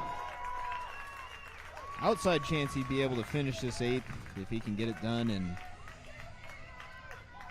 6 pitches or less. But he's going to have to come out of this game, and that's going to be a shame. Hurd going to start this off for Millard. First pitch up out of the zone. That was pitch number 100 for Owen Neros. He's been stellar in this must-win outing on the hill. That one on the outside corner. Hasn't needed the strikeout today, just 2 of them. He's mixed speeds and relied on the defense. 1-1 pitch in the dirt.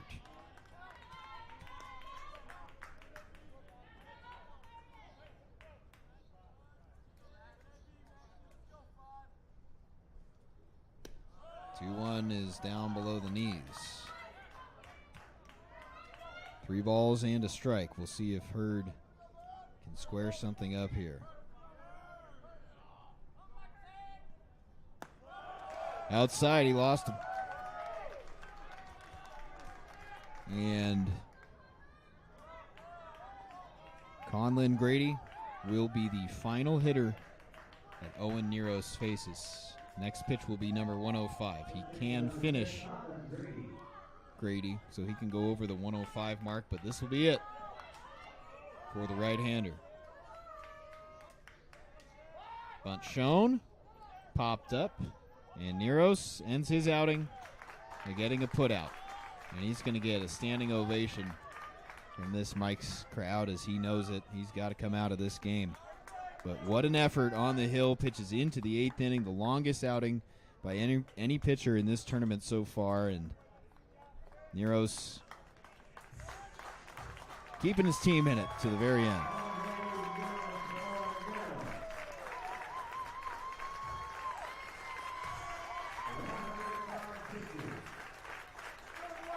You can hear the appreciation from the many St. Michael fans. Many of the Millard fans also cheering for the right-hander. We'll take a break. Tell you about the new arm coming up.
Ninth inning of play in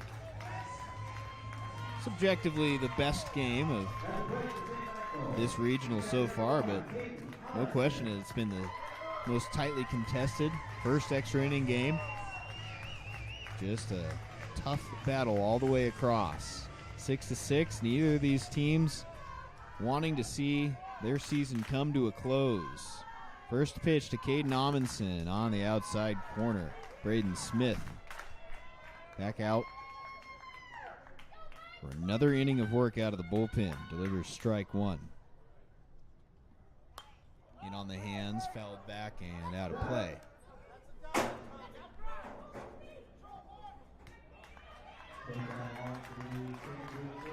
Amundsen has been productive in each of his 4 times up, 3 hits and a sacrifice fly. Can't be any better than that.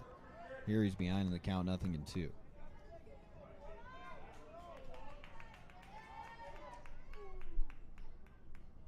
Next pitch. Lined into center field. A 4-for-4 day for the Spirit of the Black Hills winner, and now the go-ahead run on base.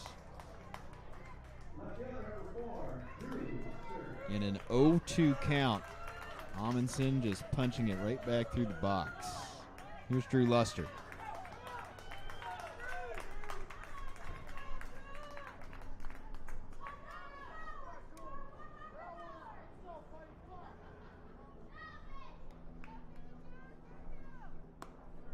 First pitch off the outside part of the plate, ball 1. Luster 0 for 3.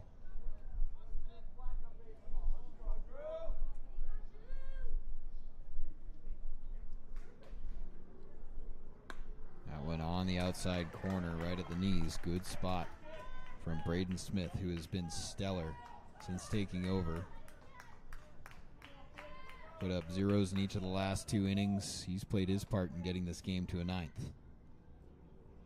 Grounded towards short.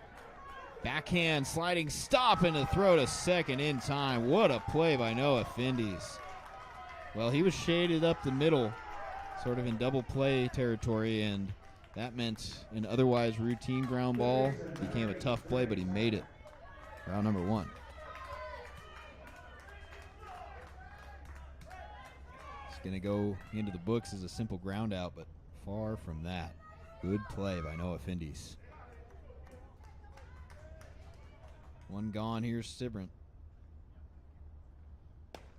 Trey takes upstairs, ball 1.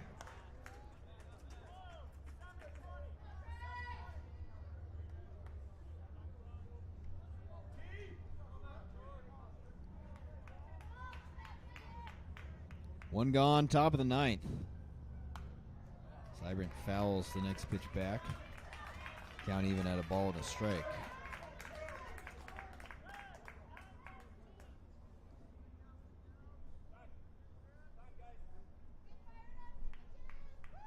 Time called. Luster at first, requesting a moment. Now we're back to action.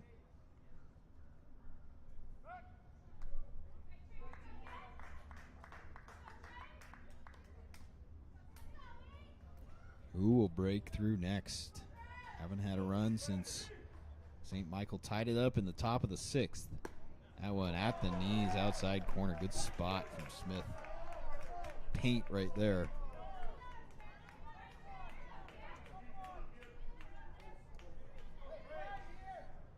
And Sibrant behind in the count, 1-2.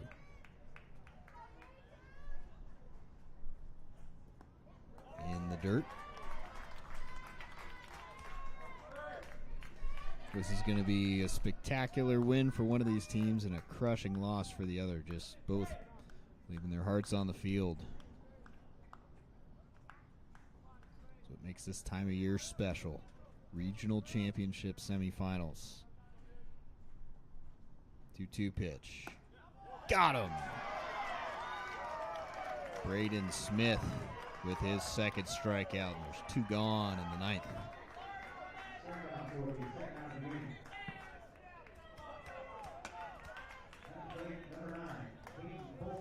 So it'll be up to Hayden Olson to keep this inning going. Caden Amundsen started it with a knock. Since then, a ground out and a strikeout. Olson delivered the big hit in the 5th.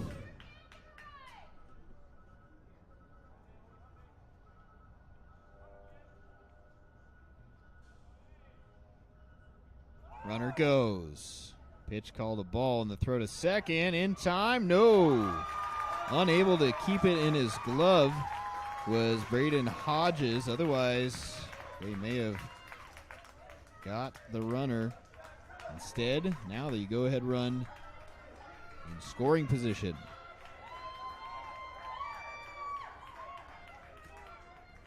So Luster steals the base.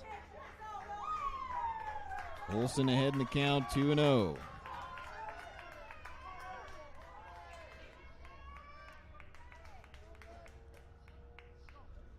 Smith ready, here's the pitch. Outside corner, big pitch.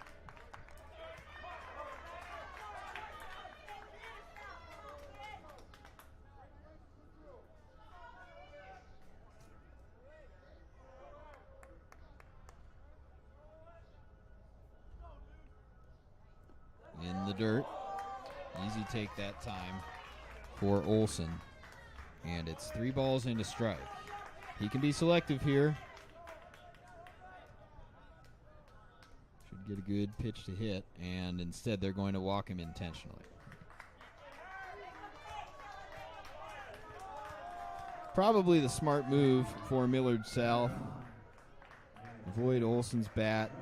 Now it creates a forced play at any base, makes it a little bit easier on your infielders on a ground ball.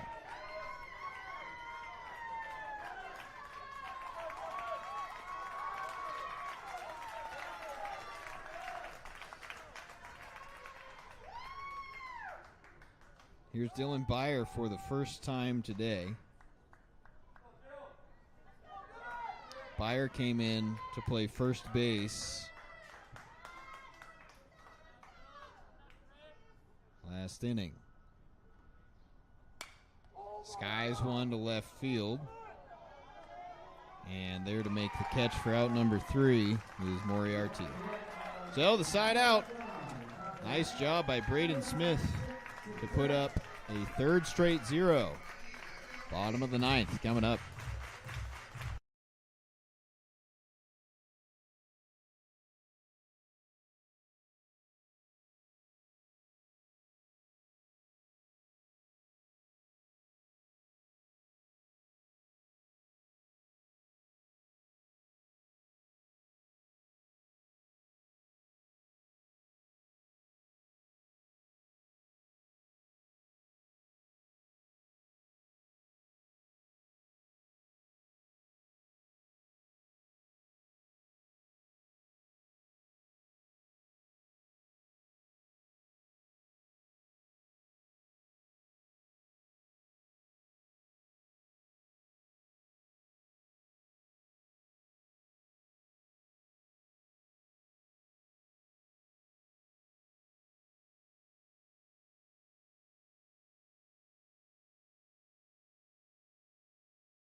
Bottom of the 9th inning.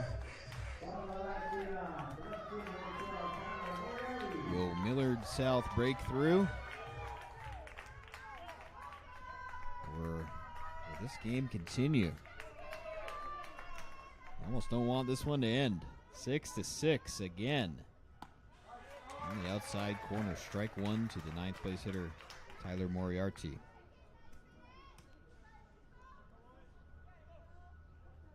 Bunt shown, instead it's low and out. Ball one.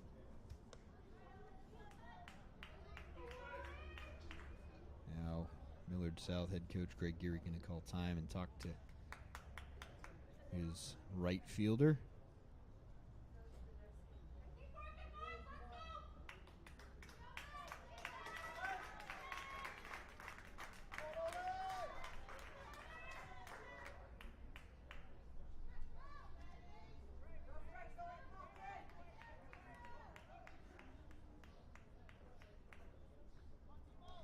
One pitch. Upstairs. 2 balls and a strike.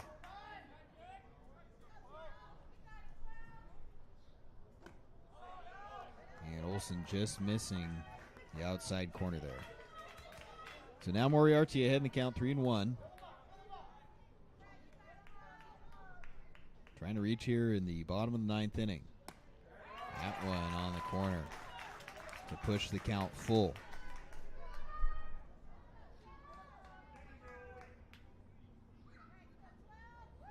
Payoff pitch. Popped up, shallow left center. Palmer taking charge. One gone.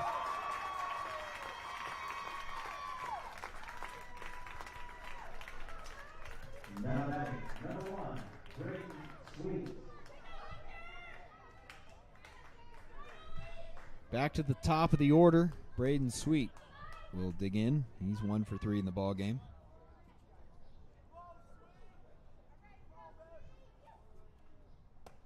First pitch to him off the outside part of the plate. Ball 1.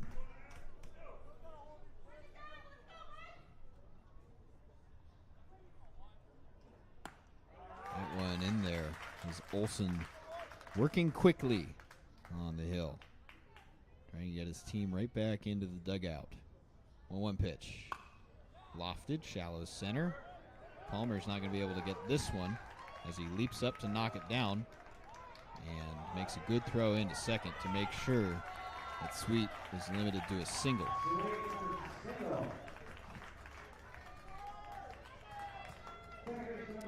So the winning run on base once again. Millard South got it into scoring position in the bottom of the 8th, came up empty. Now with 1 out in the 9th. Hodges the hitter. And yet another chance to get to Championship Sunday.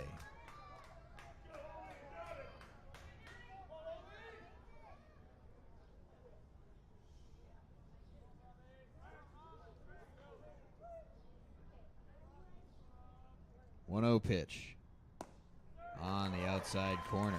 Good spot from Olsen.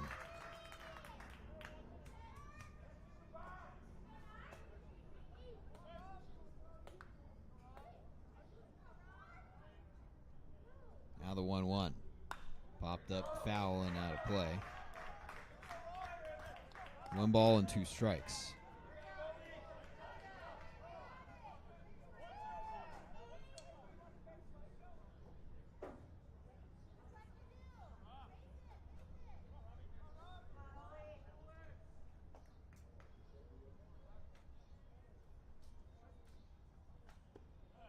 Good off speed that time from Olsen. Down below the knees, trying to get Hodges to chase, but a good take. Count even at 2-2.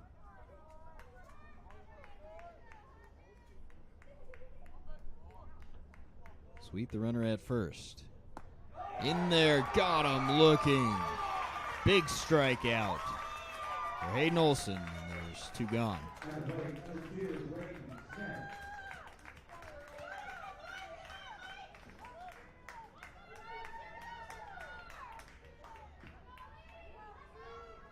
Perhaps the most dangerous hitter in the Millard lineup, Braden Smith. His 3-run home run in the 2nd inning. The last time that Millard South scored in this ball game. Seems like ages ago. At the time, it seemed like Millard was on its way to the championship game. Things have changed since then. That one on the outside corner. 1-1. Smith has been outstanding on the mound, matching first Owen Neros and lately Hayden Olson 0-for-0 as we battle here with 2 outs in the 9th. Here's the 1-1. Big swing and a miss. Smith was trying to do it again, but that one up above the hands. And now we're a strike away from a 10th inning here at Fitzgerald Stadium.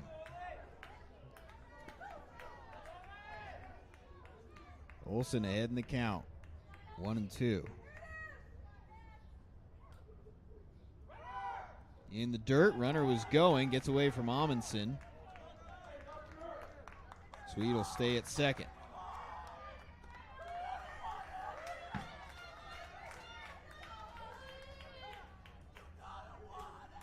And Jesse Hackenmuller will head to the hill to talk to his team. Now the winning run in scoring position.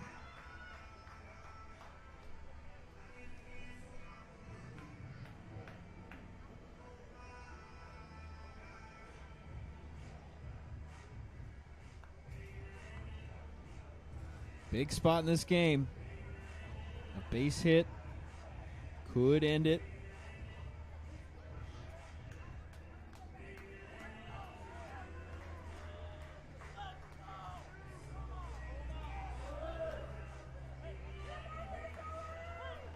The count at 2 balls and 2 strikes on Braden Smith.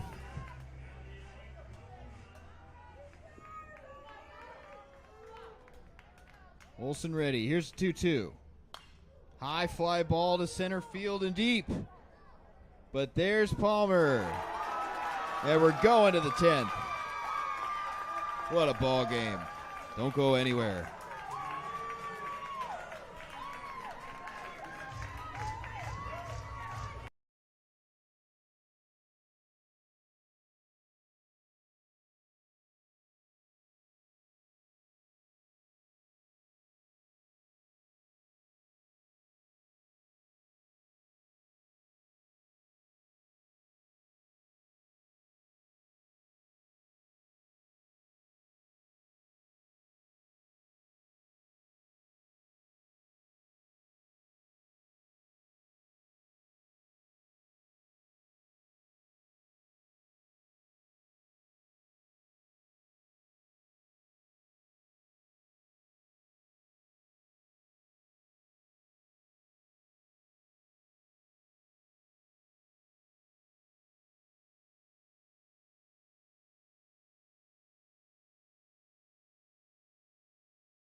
First pitch to Fisher, down low, ball 1. This one popped up, could be playable down the right field line out of your view. But reaching up and making the catch, Conlon Grady, the first baseman, had it all the way. 1 gone.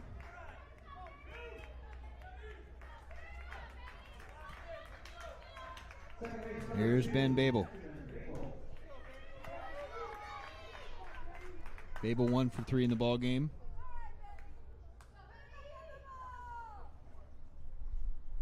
He takes outside corner, strike 1, and Smith has been there all game long since he's been on the hill. Breaking ball grounded, left side, Cannon, 2 gone.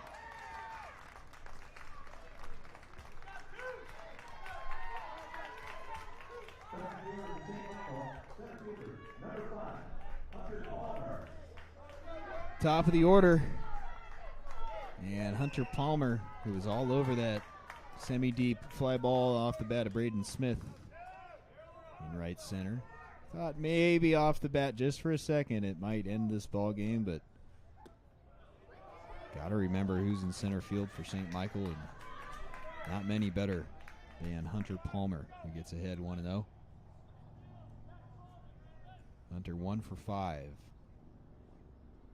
in this extra inning ball game, first extra inning game of this championship.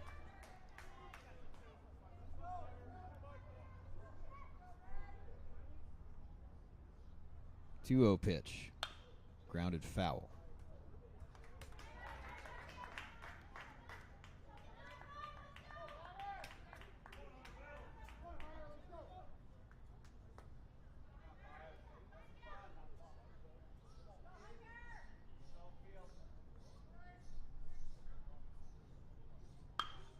Grounded foul again, same spot. And the count even at 2 balls and 2 strikes.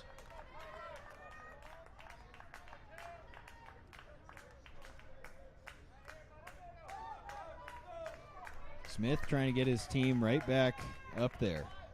2 quick outs, now the 2-2 pitch. Off the outside part of the plate and low. Count running full.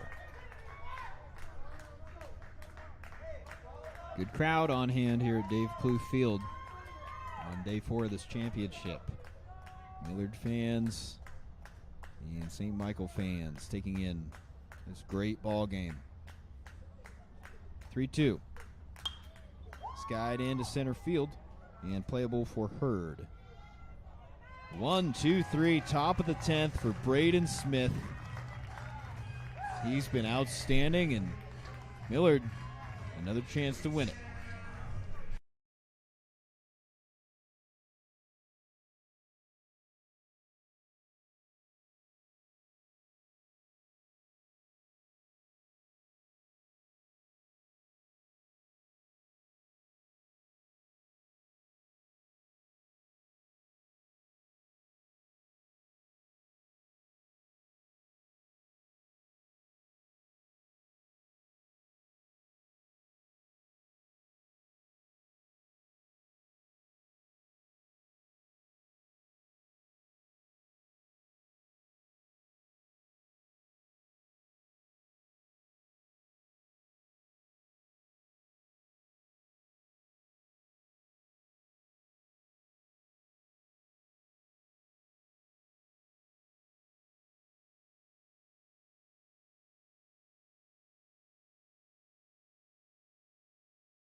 Well, we haven't had a run scored in almost half this ball game.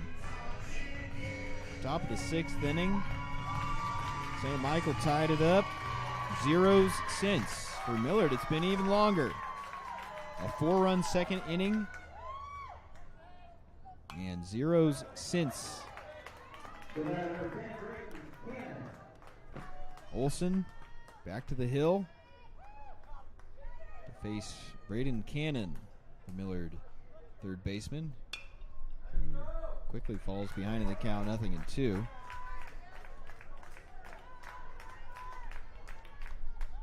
Well, the other game doesn't start till 3:30, but this one carrying on so long, the other team's starting to roll into the facility. 0-2 pitch, up and out. Creighton Prep getting ready to take on Mankato National in Game 2 today. But first, we're going to have a thrilling finish to this one way or another.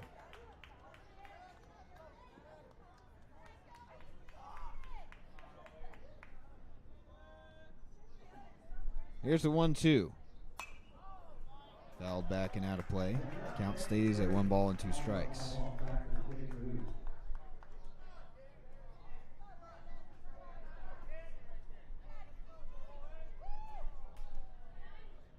Another 1-2 upstairs from Olson, and a good at-bat here from Braden Cannon to lead off the bottom of the 10th inning. 2-2. Fouled off to the right that time. That should get out of play.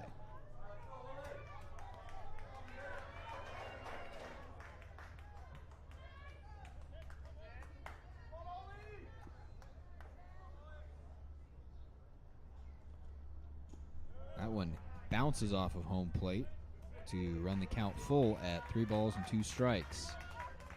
So Cannon was behind in this count, 0-2. He's worked it full in a very consequential payoff pitch coming up from Olson.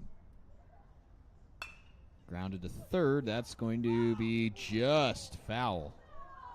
Right down the line, and it was the third base umpire, Phil Schlosser, making the call. So Cannon will head back to see at least one more.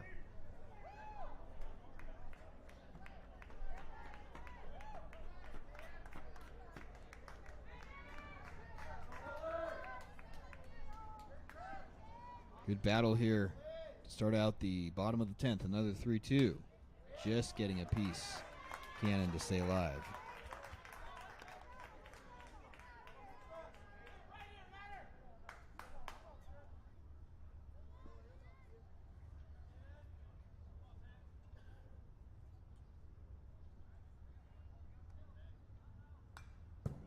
Another foul ball.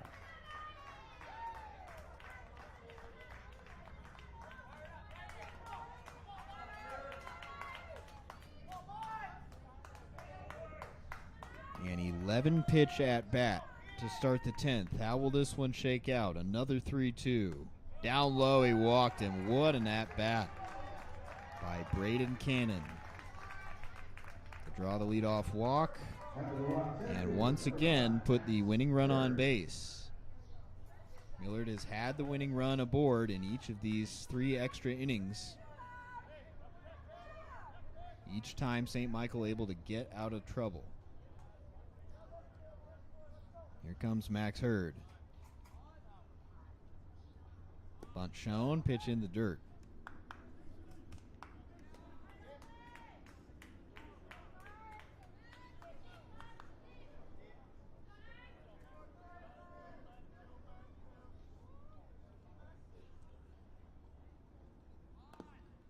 Bunt is a fair ball. Throw to second in time. No!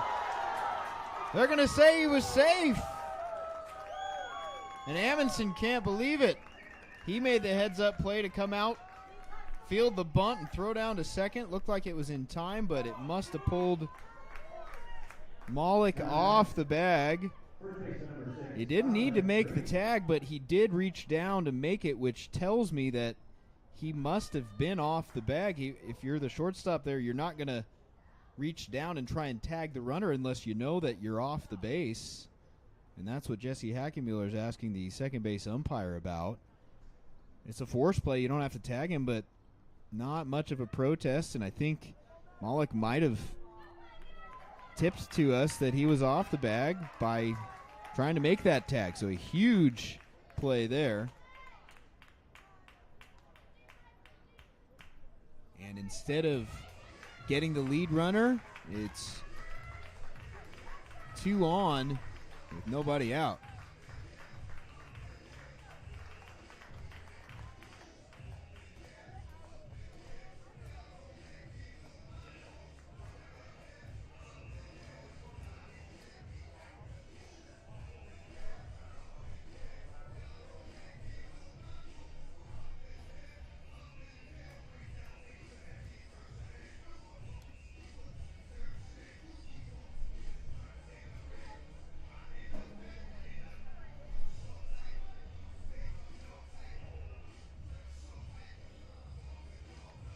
So the conference breaks up, and now it's crunch time if you're St. Michael. Conlon Grady, the hitter, I'd be shocked if he's not bunting here.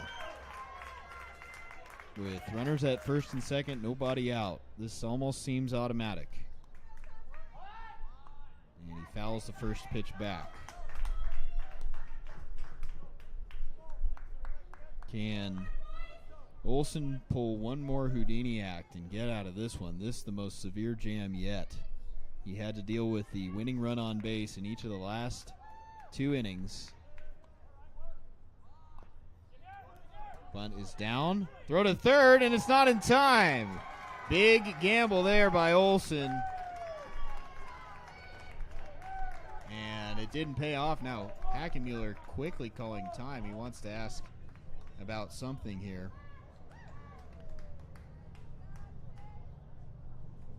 But if this stands, which now they're going to check with the crew chief, and I think all the umpires are going to get together on this one. Maybe they're questioning whether that ball bounced up and hit Grady in the box, which would mean it's a foul ball. But as it stands right now, it's bases loaded, nobody out.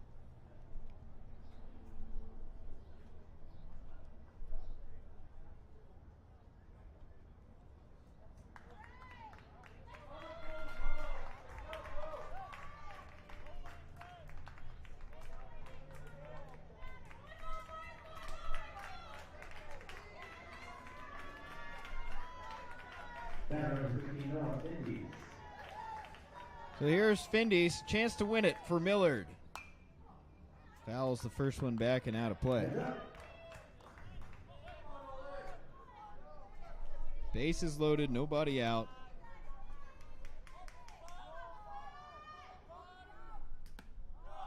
And that one off the outside part of the plate. Olson continuing to work quickly.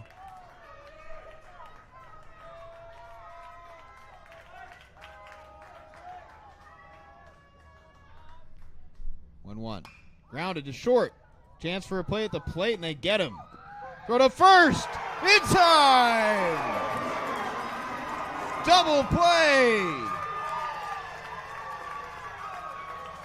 And St. Michael's not done yet. Unbelievable. Malik to Amundsen to first. 2 outs.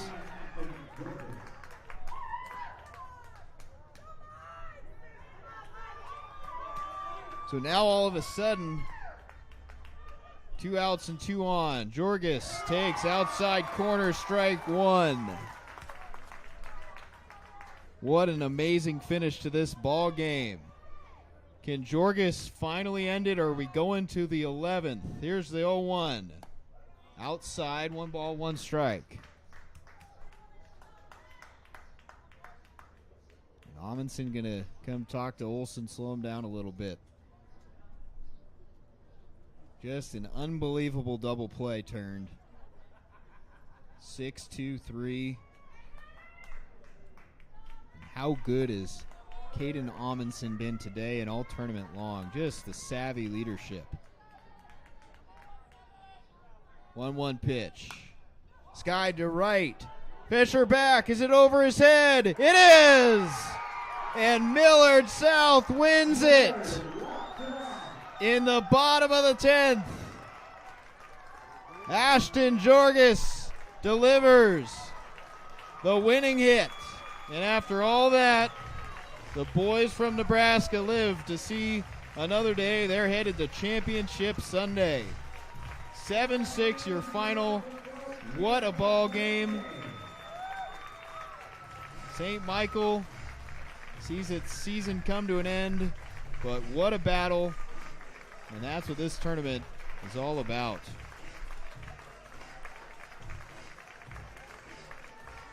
7-6, Millard South wins it, and that, folks, was the game of the tournament so far. Well, we're glad you were with us to go through that one together, and that was a fun one. So, Millard South advances to Sunday. St. Michael headed home. Well, we'll take a break, and 2 hours from now, Game 2 of our doubleheader, Creighton Prep and Mankato National coming up. Thanks for being with us here from the American Legion Baseball Central Plains Regional Championship.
Good afternoon. Welcome to Fitzgerald Stadium and the second game of our doubleheader today. Championship Sunday looming for one of these teams and perhaps both of these teams. That's right. It's Creighton Prep lining up down the third baseline and Mankato National on the first baseline with a trip to the championship game on the line. Now, Creighton Prep is 3-0, so they're safe on to tomorrow regardless of how this game plays out. Mankato National, meanwhile, 2-1 in the tournament, so they've got to win this one in order to force their way into Championship Sunday. So how the bracket will shake out with Millard South having won a dramatic 10-inning marathon over St.Michael just a couple of hours ago. They're in the Championship Sunday, and it'll either be a doubleheader against Creighton Prep to decide the title, or a game against Mankato National and then a game against Creighton Prep to decide the title. So if Creighton Prep wins this one, they are into the championship game, and then Millard would have to beat them twice. If Creighton Prep were to lose, they still advance to the title game, and then Mankato and Millard would square off for a chance to play Creighton for the title. So we'll either end up with 2 or 3 teams when action resumes tomorrow. The American Legion Code of Conduct being delivered in advance of the national anthem, and then first pitch. Should be a good one. Mankato rallying to stay alive in the tournament with an 8-5 win yesterday over West Fargo. And these teams squared off on Wednesday. Creighton Prep held on for a 6-5 win. And now they'll meet again. We'll pause for the national anthem and then have starting lineups in just a moment. Stand at attention and face the flag in left center field with your right hand over your heart. Veterans and active duty military not in uniform may also salute the flag. Ladies and gentlemen, our national anthem.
Mankato National, the visiting team on the scoreboard for this one. And starting lineup under head coach Jamie Mulville will go like this. Maxwell Gertzen leads off and plays center field. Avery Stock is the second baseman. He'll hit second. Lewis Moggers in the number 3 slot in the lineup. He starts in right field after a brilliant game at shortstop yesterday. Tanner Shumsky's in the cleanup spot. He'll play third base. It's Riley Bursaw getting the start on the mound. And this will be the first we've seen of Riley on the hill in this tournament. He threw 94 pitches on July 30th in the state tournament. He'll make his regional debut in a must-win game for Mankato. He'll also hit fifth. Wilson Moggers will play shortstop and hit sixth. Braden Smook will play first base and bat seventh. Ryan Plug is in left field hitting eighth. And Luke Johnson is the catcher. He'll bat ninth. for Creighton Prep under the guidance of Pat Mooney, looking to reach his 5th American Legion World Series. He's 2 wins away from doing so. He'll go like this. Kobe Hatcher, the designated hitter, will lead off. His son Parker Mooney will bat second and play second base. Jack Thiele, the third baseman, hits third. Elliot Peterson, yesterday's hero in many ways, will hit cleanup and play first base today. Grant Summers, the shortstop, bats fifth. Sam Ryberg gets to start in left field. He'll hit sixth. John Stessman is in right, hitting seventh. Zach Ryan will do the catching and hit eighth. And Keegan Holmstrom, the brilliant center fielder for Creighton Prep, will bat ninth. Jack Everett, also going to make his 2022 Central Plains Regional debut. He will start on the hill, and he's just moments away from leading the boys in blue. On to Dave Plouffe Field here at Fitzgerald Stadium. A much cooler day. We mentioned this during our first broadcast today, but temperatures in the triple digits yesterday, and really not very comfortable down on the playing surface. Very hot, tough conditions today. Much cooler, much more breathable, and great baseball weather as the Blue Jays take the field. And not that there's no pressure on them, but if they slip up and lose this one, their tournament is not coming to an end. They're the only team here who can say that. Everybody else got to win from here on out. But Creighton Prep taking care of business in each of its first 3 games, and their reward is, this is not a do-or-die situation for them. 6-5 win over Mankato, as we mentioned, in Game 1 on Wednesday. Then a drubbing of St.Michael sent them packing 12-2 run rule victory. And then yesterday, 6 runs in the bottom of the first against Millard. They didn't score anymore, but they were able to hang on. They limited Millard to just 5 runs and held on to win 6-5. So 3 victories for Creighton Prep. They're in the driver's seat. They're the home team again. Advantage in the hands of Creighton Prep, but still a lot of baseball to play. Mankato can make it a 3-team championship Sunday with a win here. There's also the possibility for another Millard Creighton Prep ball game. I think everybody would be happy to see that. Those 2 teams battling so often throughout the year, so many great games, and Millard, of course, getting the best of Creighton Prep in the Nebraska State Tournament. Wouldn't that be a fitting script for those 2 to meet again on Championship Sunday? It's all in the cards, and we're going to find out right now. Mankato National, Creighton Prep, glad you're with us here on a Saturday afternoon, live from Rapid City. Here's Max Gertzen to lead things off.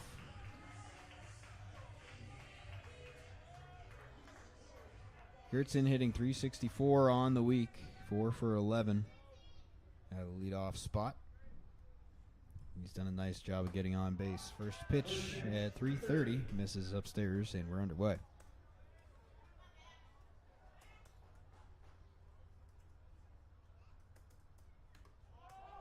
Next one out of the zone as well.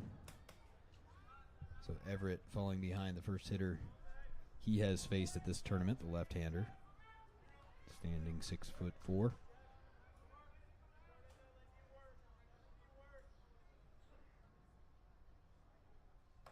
Next pitch off the outside part of the plate.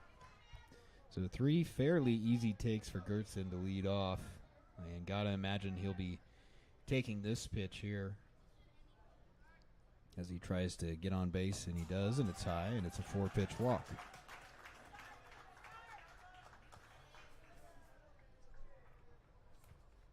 Second baseman, number 7, Avery Stock. Here's Stock. He's 3 for 7 so far in the tournament. The glaring figures, he's also drawn 5 walks, so his on-base percentage through the roof, putting together a real nice tournament for Mankato National. Everett into the stretch for the first time, and his first pitch to Stock down below the knees, ball one. John Whitcraft behind the plate calling balls and strikes. Corey Oldrich, the third base umpire. Tim Higgins at second. And Phil Schlosser at first. 1-0 is in there. 1-1.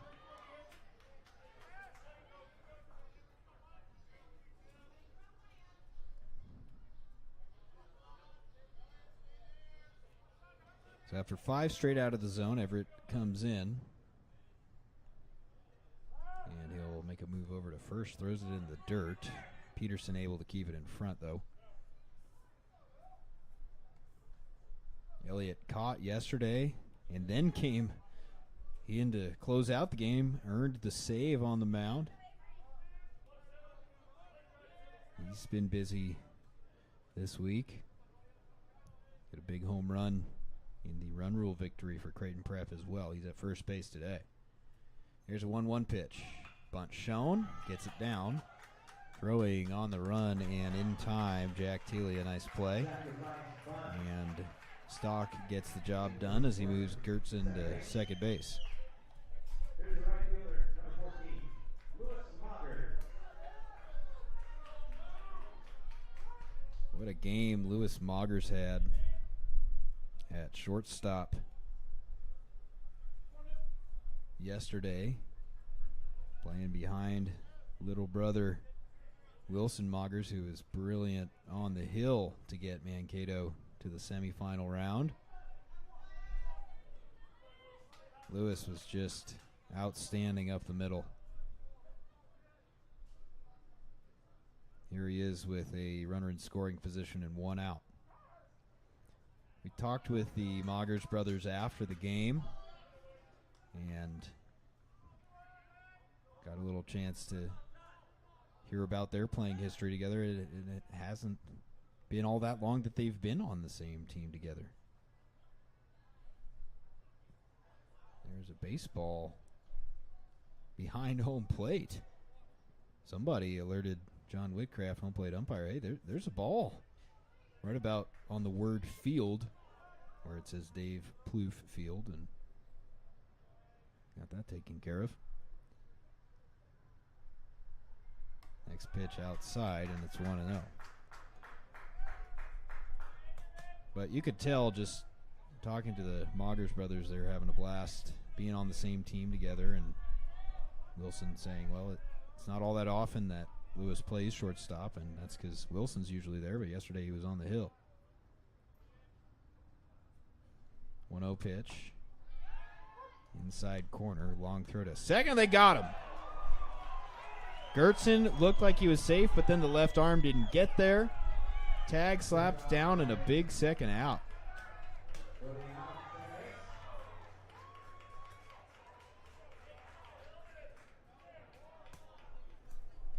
And I think the body of Gertzen was back, but it did look a little funky, and I don't think that left arm ever got to the base. Summers able to slap the tag down. That's a big second out. Now nobody on. That one just outside.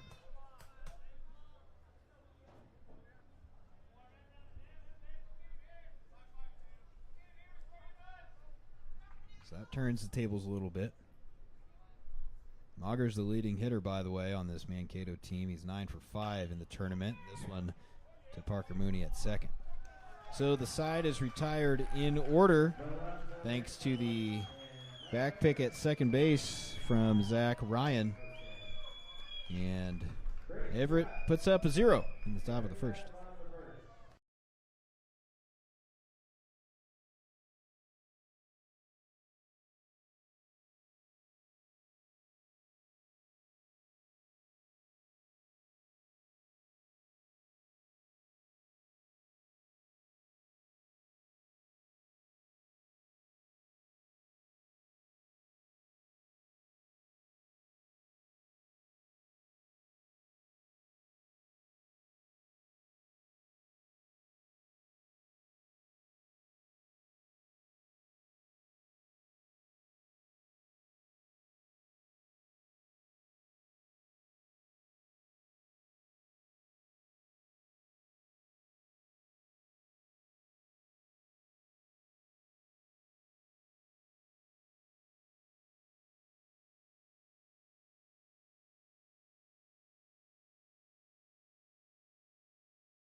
Riley Bursaw to the hill for Mankato National.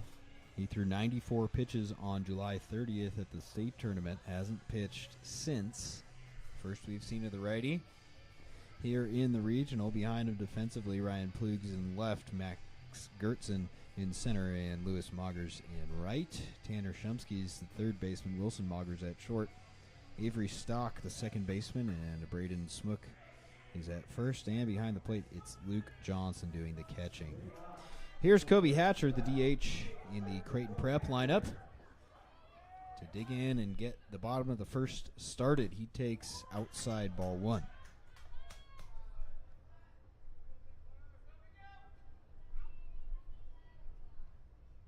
Hatcher 4 for 8 with a double and an RBI in the tournament.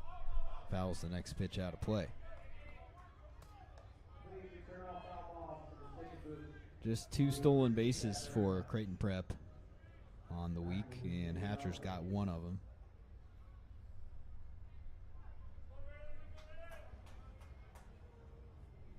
And one pitch is a breaking ball at the top of the zone. Good spot from Bursaw.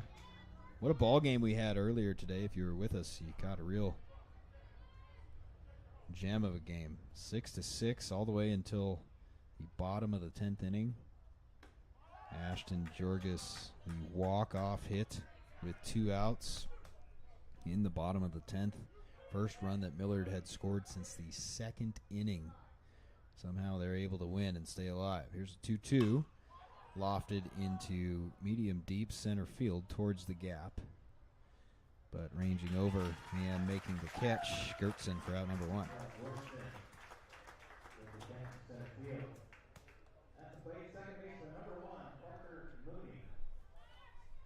Just a thriller earlier today, as you might expect in the semifinal round of this tournament. These teams, the last 4 in this entire region, whose seasons are still alive. Only one's going to go to Shelby for the American Legion World Series coming up next week. Right now, Creighton Prep in the driver's seat. They're 3-0, the only unbeaten team at the regional. Mooney, also 4 for 8 on the tournament, has drawn a couple walks. He's driven in 4 runs. That's tied for most on the team. Here he pops one high into right field. And Moggers drifting a couple steps towards the line, has it for out number 2.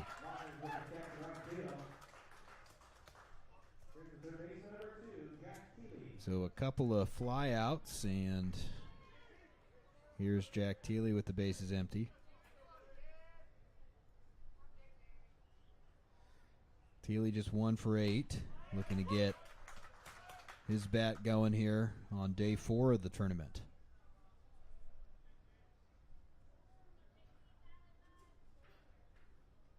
Despite his cool start to this one, still hitting in the number 3 slot, starting for the 4th time this week. 1-1 pitch, breaking ball on the outside corner. Good command from Bursaw, and he's a strike away from a 1-2-3 bottom of the first, shaking off the sign from Johnson. Now he's got the one he wants and misses low and away.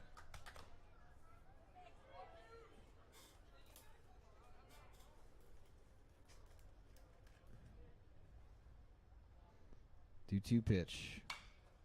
Lofted towards right center field. Moggers got it. And a 1-2-3 first for Riley Bursaw. No score, but inning number 2.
Shumsky to lead off for Mankato National, takes in the dirt ball one.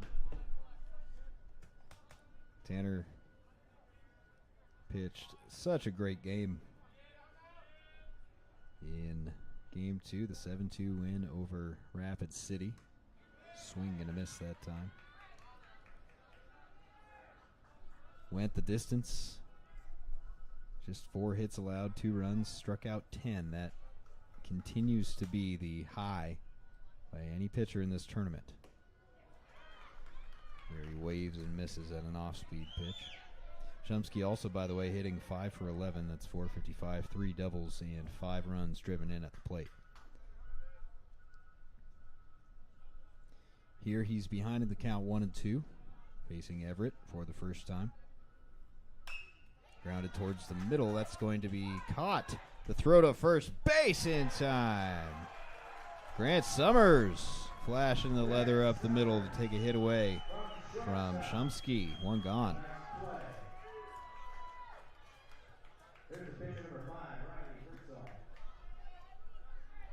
We've seen a lot of good defense from Creighton Prep this week, and no exception there. Fine diving play by the shortstop Summers up the middle.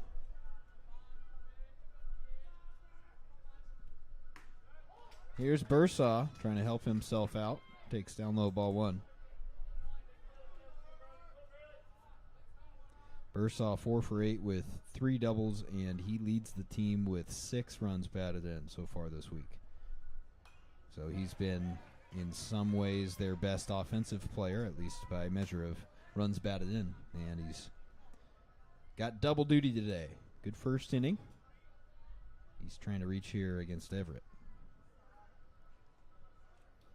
1-1 pitch. Low and away. 2 balls and 1 strike.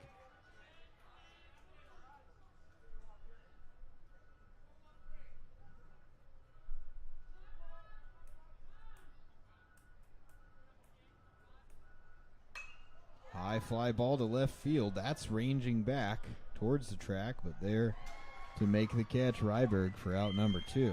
Bursaw got into that one pretty good. Didn't quite get all of it.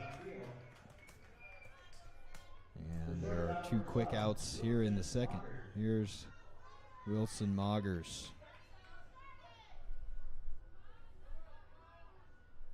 So good on the mound yesterday. 6 2/3 innings, nearly able to finish that game, but just ran out of gas at the end. 7 strikeouts for him on the hill. And it was good enough to get Mankato to today. Everett falls behind, 2 balls, no strikes.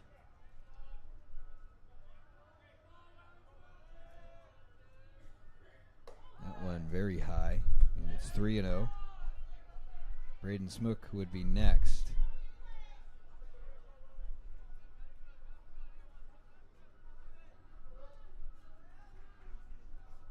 See if Moggers is taking on this 3-0 pitch. And it's up and away anyway, ball 4. So 4-pitch walk. And the inning extends for Smook. Smook's still looking for his first hit in this tournament. 0 for 8 so far. This is his 3rd start. Everett back into the stretch. His first pitch right there on the outside corner, strike 1.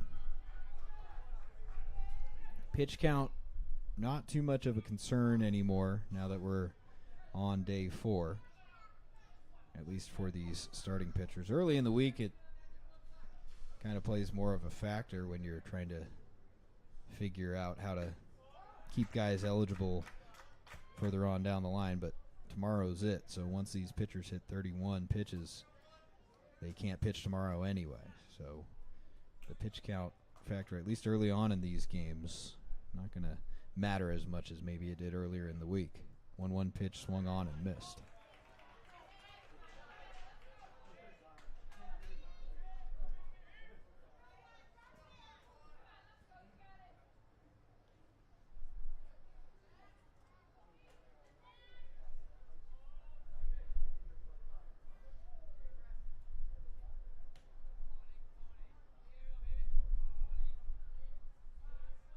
There's the 1-2. Back foot breaking ball, and Smook able to lay off of that one.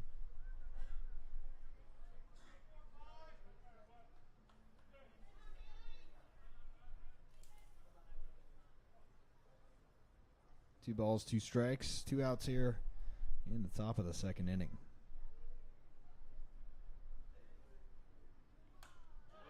Smook just able to get a piece to stay alive. Good at bat put together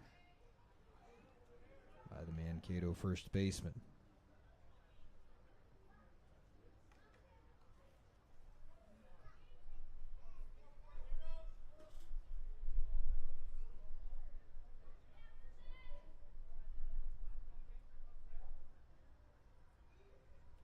Here's the 2-2.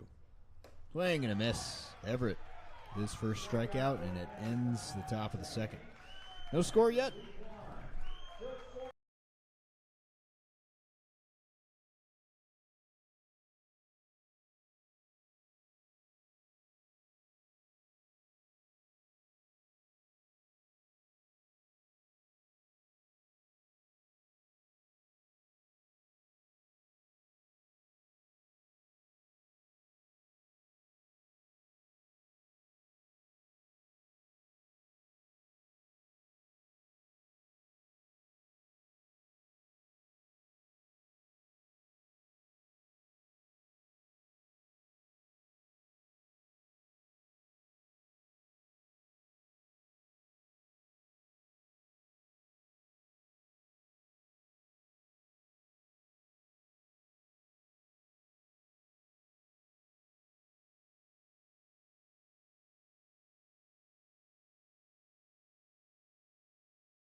First pitch on the way and upstairs from Riley Bursaw.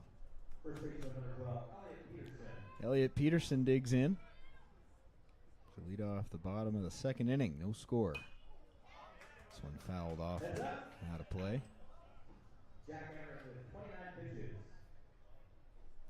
We talked with Elliot after the game yesterday, after he took off the catcher's gear, went to the mound and closed it off, earned the save. Asked him what that was like, and he said, well, I don't really know, as he lines out to right field. I haven't pitched since like 12U, which was a little surprising for him to come in and save the game like it was no big deal. Shortstop number 17, Grant Summer. So Elliot Peterson retired. Here's Summers, the shortstop. What a play he made. And the top half of this frame, diving up the middle, getting up and making a good strong throw to first. He takes at the knees on the outside corner, 0-1.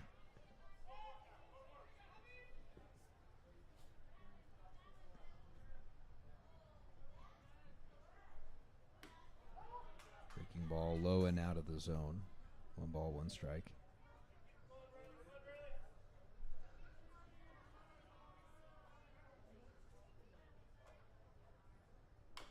Tapped softly to Shumsky at third.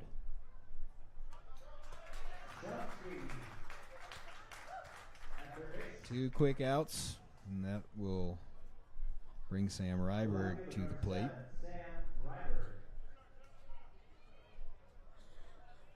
Ryberg 2 for 6 in the tournament. He's also stolen the base. He scored 4 runs. That's most on the Creighton Prep team so far this week. First pitch to him is down below the knees. Good firm fastball from Bursaw, but too low that time, ball 1.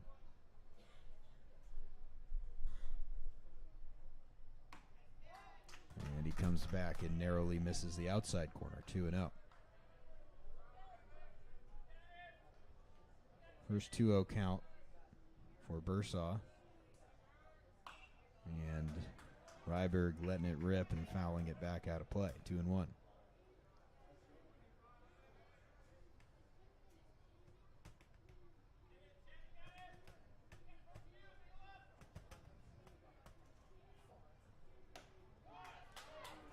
Next one just a little bit upstairs. So another good hitters count here with 2 outs in the bottom of the second inning.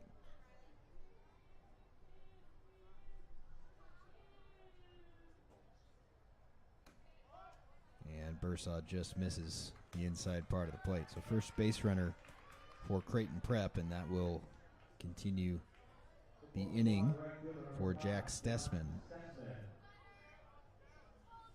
Stessman 2 for 7 so far in the tournament, 3 runs scored.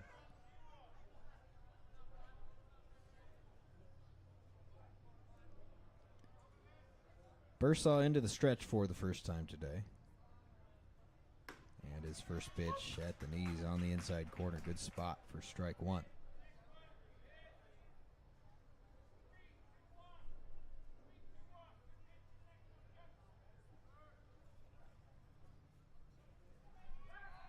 Quick move over to first, but Ryberg back in plenty of time. We mentioned earlier just 2 stolen bases for Creighton Prep. Grant Hatcher with 1, and Ryberg's got the other, so he is a candidate to go. Bunt shown. Got the pitch taken up and out of the zone. 1 ball, 1 strike.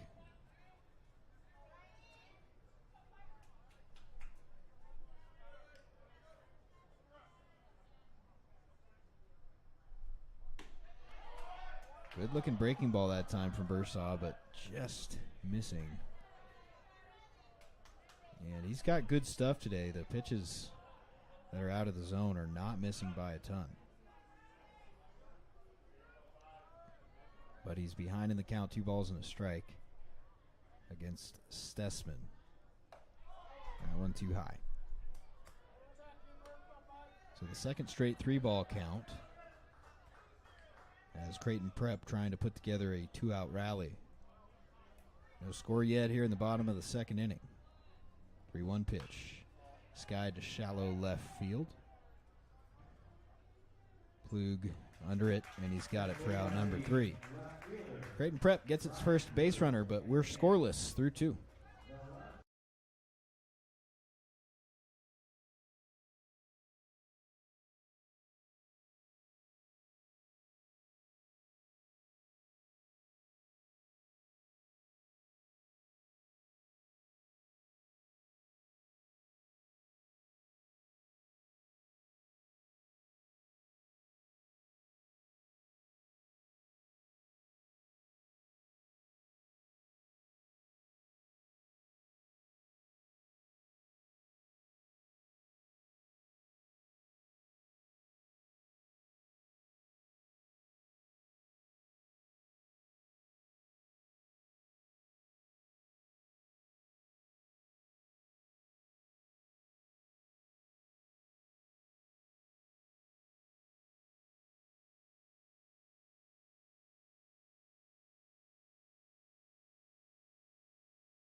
Well pitched first couple of innings here at Fitzgerald Stadium. No score yet. Creighton Prep and Cato National. Here's Ryan Plug, who made the catch to end the bottom of the second inning. Takes outside, ball 1. Plug this week 1 for 7. Has drawn a couple of walks, and he fouls the next pitch out of play.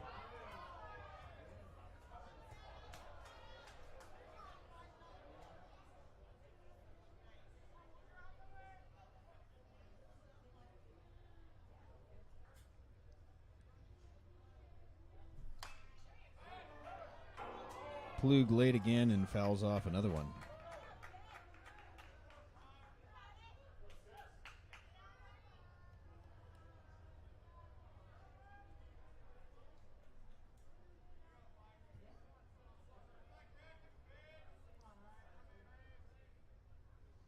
Here comes the 1-2. Good breaking ball from Everett that time. Down below the knees by design, trying to get Plug to chase. But instead the count moves to 2 balls and 2 strikes.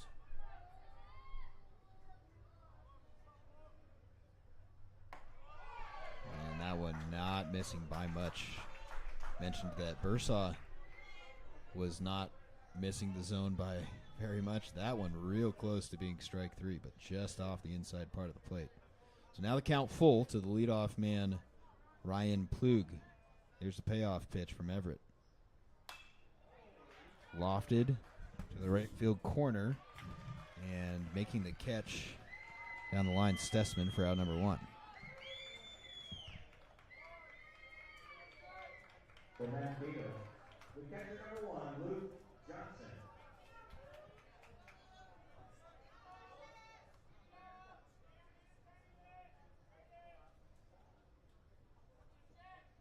Here's 9th place hitter, Luke Johnson.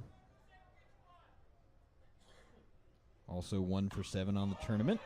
And he grounds this one on 1 hop to Parker Mooney for out number 2.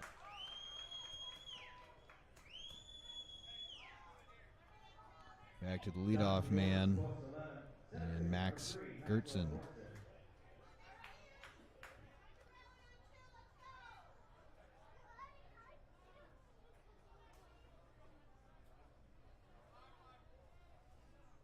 Gertzen led off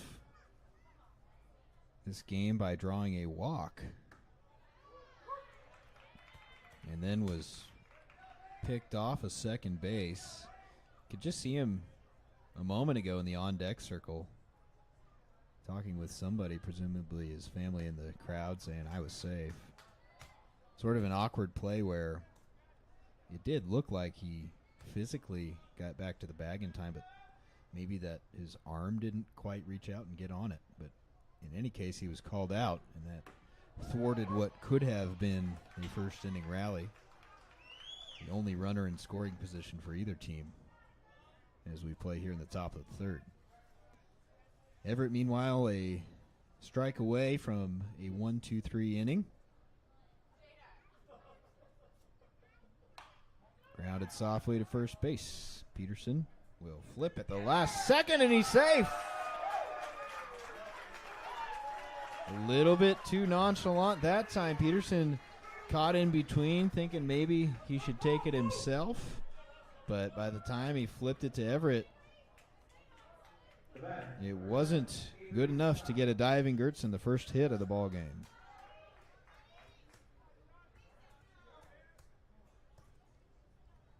So just an ounce too casual that time defensively. And that's the leadoff man, Gertzen. He's got plenty of speed. You just saw it there. First pitch to Avery Stock in there for a strike.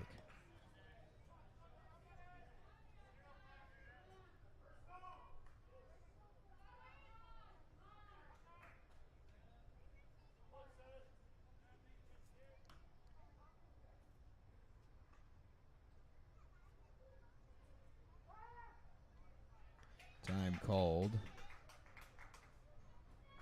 at the last second.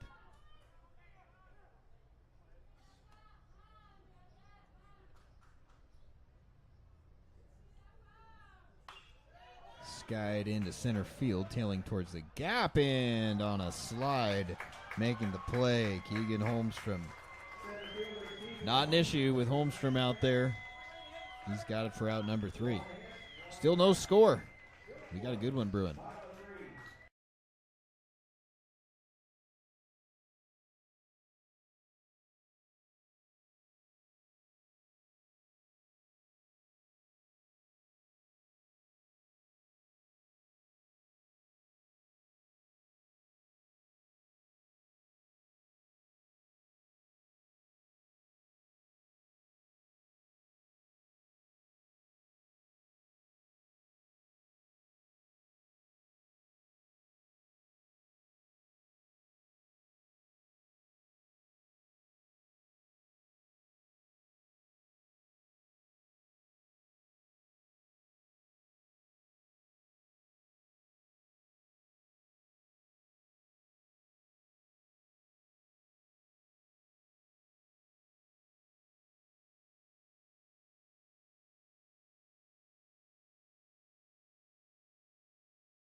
Bottom of the third inning. First pitch smashed foul. Off the bat of Zach Ryan. Getting his first look at Riley Bursaw.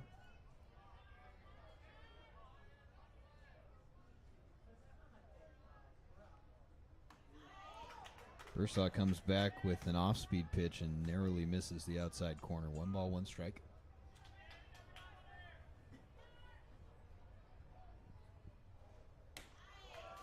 Fastball, a good one. That one on the outer black. So Bursaw works ahead 1-2.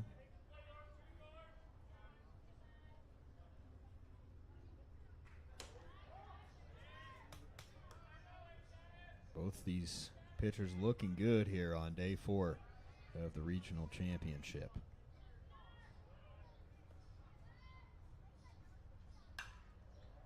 Popped up down the left field line. Very high. And there's Plug for out number 1. And look, you don't make it to this point in the season if you don't have a deep pitching staff. So it's not all that surprising that in these teams' 4th game of the week that we've got all zeros on the scoreboard into the 3rd inning.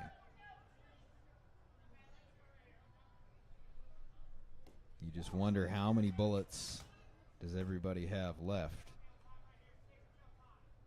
If you're Mankato, you're going to have to win 2 more games after this, one way or another. And that's if you win this one. So still a long road ahead, and that's just how much advantage you get if you're able to start 3-0, as Creighton has. You're rewarded for that, as you should be. They've got to win just 2 more games, including this one, to claim the regional title. Mankato, meanwhile, would have to win this one and then 2 more. 1-2 the count on the center fielder Holmstrom. That went upstairs. 2 balls, 2 strikes.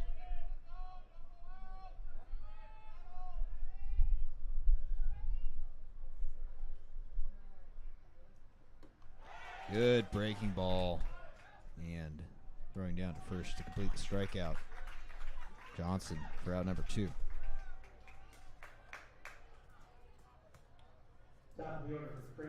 Back to the top of the order. Here is Kobe Hatcher.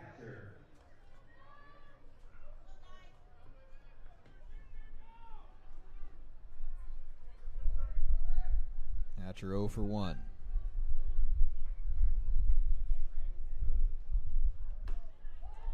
Pitch just missing the outside part of the plate.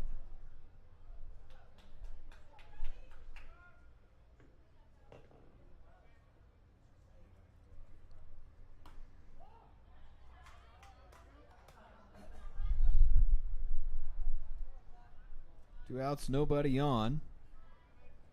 Hatcher ahead in the count, 2 balls, no strikes. Lines this one to third. Chomsky grabs it on the backhand for out number 3.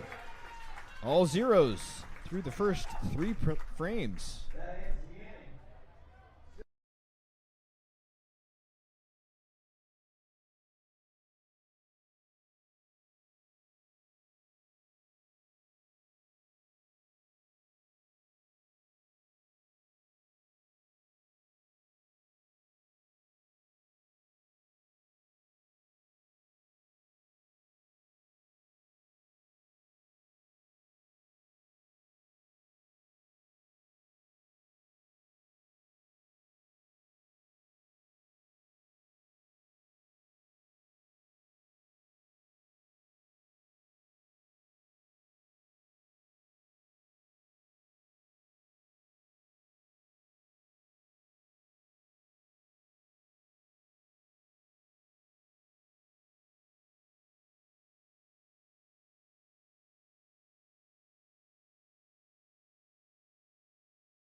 Lewis Moggers Tanner Shumsky and Riley Bursaw scheduled to face Jack Everett as we move to the 4th inning. Good ball game so far. Everett and Bursaw locked into a pitcher's duel.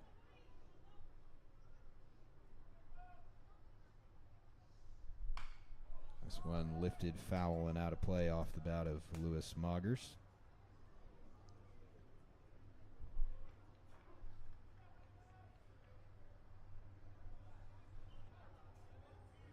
Left-hander up in the bullpen for Creighton Prep.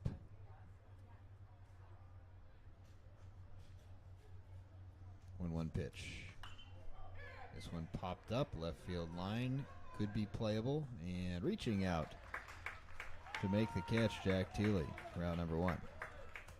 Jack Thiele with the catch for Creighton. Third baseman number 15, Tanner Shumsky.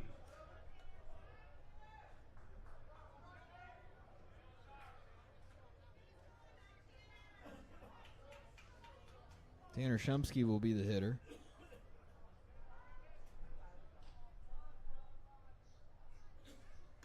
He looks at ball 1 low and outside.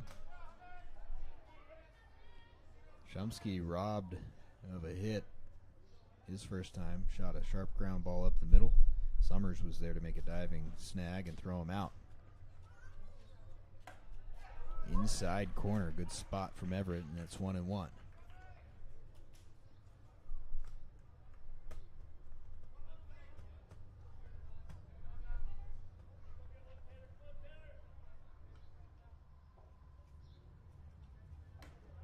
This one well off the outside part of the plate.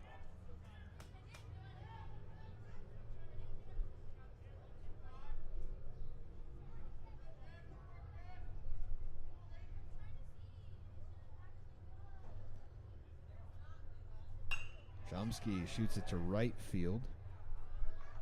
But there is Stessman adjusting and making the catch for out number 2. So a couple of quick outs. Here is the pitcher, Riley Bursaw. Was retired his first time up.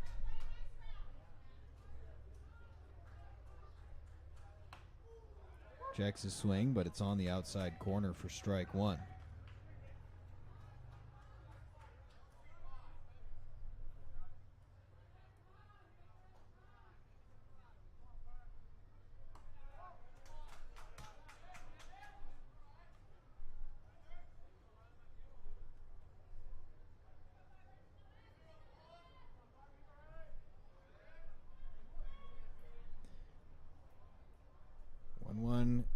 Count. Bursaw fouls the next pitch back and out of play. 52 pitches for Jack Everett.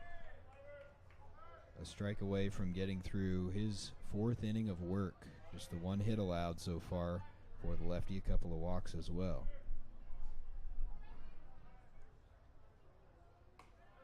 Next pitch is low and out of the zone. 2 balls, 2 strikes.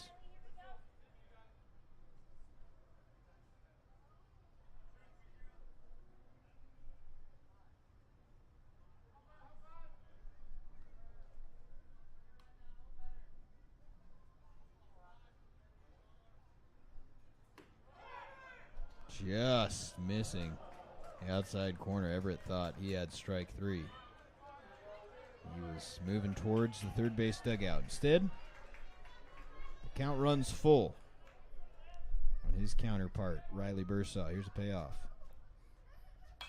Skied into right center, not deep. Holmstrom got it. Everett's through 4 shutout frames. No score yet.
Bursaw back to the hill to face 2, 3, and 4.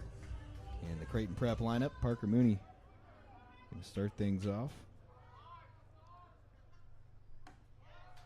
In there, strike one.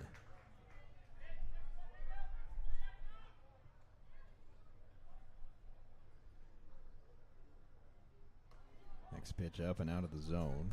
1 ball and 1 strike.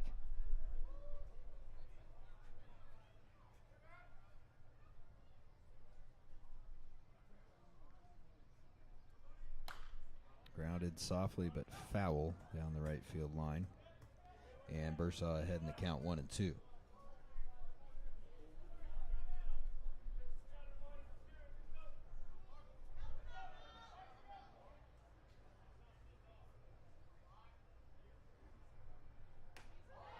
That one just a little bit upstairs. Mooney, an exceptional understanding of the strike zone. We saw that a couple of days ago when he was behind in the count 1-2, took a couple of borderline pitches and then ripped a bases clearing triple to the gap. This time he chases one upstairs, and he's the second strikeout victim for Riley Bursaw. 1 gone here in the last of the 4th. Here's Jack Thiele, the third baseman.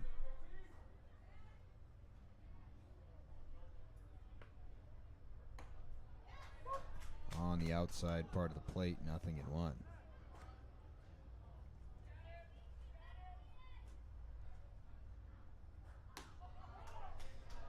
Bursaw backs up the fastball with a nice looking breaking ball, but just off the outer half of the plate. 1 ball, 1 strike. And the next delivery upstairs. Pitch number 50 for the right-hander.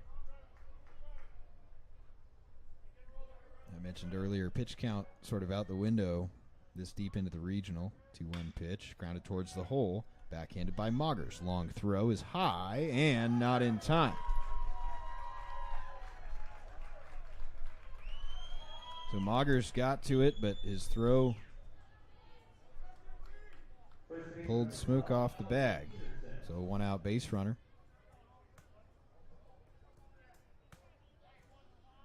And Peterson will be the hitter. Just the second base runner allowed by Bursaw in this one. Now he's back into the stretch. Peterson lifts the first pitch to right field.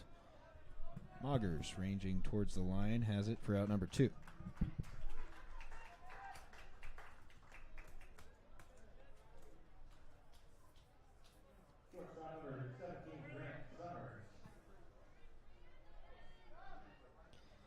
So Summers will hit with 2 outs and a runner on first base.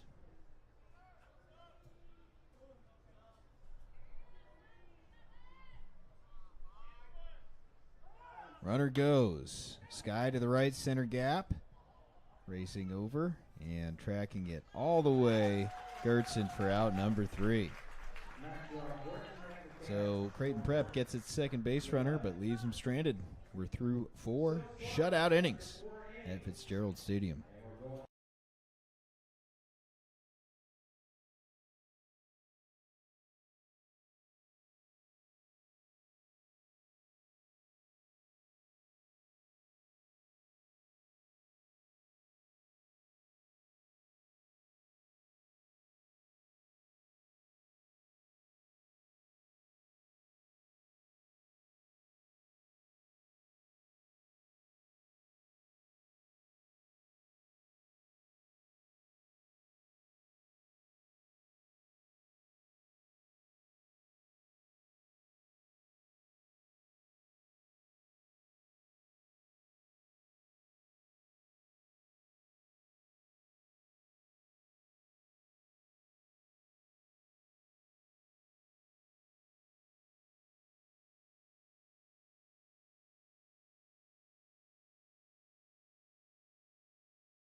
Here's Wilson Moggers to lead off the top of the 5th inning. He bunts the first offering from Jack Everett foul. Well, game 1 today was no doubt the best game of the tournament so far. The first extra inning game, the first walk-off win, and just tightly contested. Took us 10 innings to get it done. This, definitely the best pitched game as we play here in the 5th. Both teams considered. All zeros on the scoreboard so far. Jack Everett, Riley Bursaw going at it. Everett ahead, 0-2. Got him.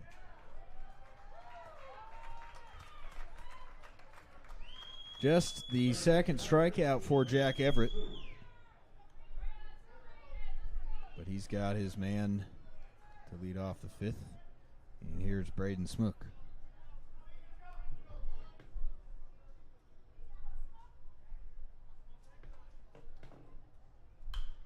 Grounded towards third base. Thiele's throw is high, but in time is a tag from Peterson. So no harm, no foul, and there's 2 gone.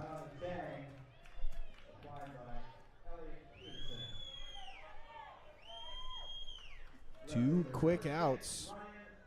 Here's the left fielder, Ryan Plug.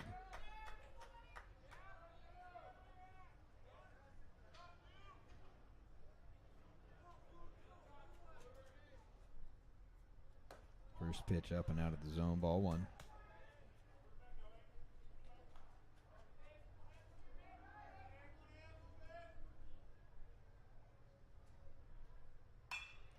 Grounded towards short, Summers.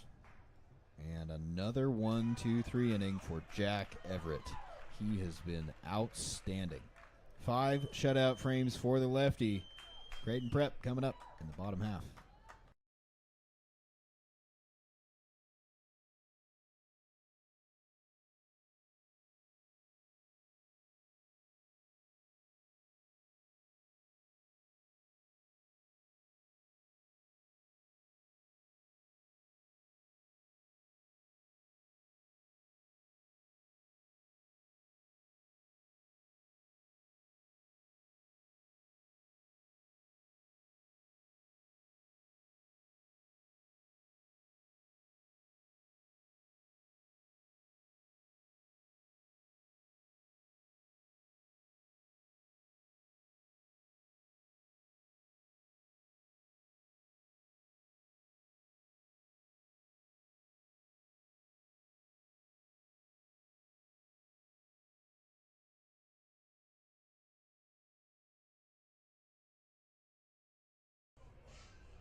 Sam Ryberg, Jack Stessman, and Zach Ryan scheduled to face Riley Bursaw here in the last of the 5th inning. What a ball game. The 2022 American Legion Central Plains Regional Championship semifinals. That's right, Championship Sunday just around the corner. Both of these teams trying to get there. Well, Creighton Prep already guaranteed a spot. And if they could find a way to win this game, it would take just one win tomorrow for them to be regional champions again. Next pitch down low. And the count at a ball and a strike. Mankato National, meanwhile, they have to win this one. Otherwise, their season's over. In there, and it's 1-2. These teams played a great ball game to open up the tournament. 6-5 Creighton Prep edged Mankato National. That was back on Wednesday. 4 days later, they're scoreless in the 5th. And you sort of go into this Saturday with the expectation, hey, look, the 4 teams left, these are the best 4 in the region, theoretically, and you'd expect to see the best baseball, and that has been the case today. Popped up left side, Shumsky.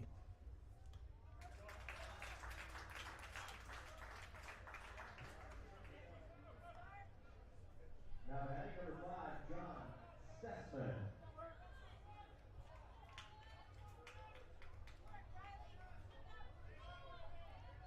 Here's Stessman. He takes in there strike one.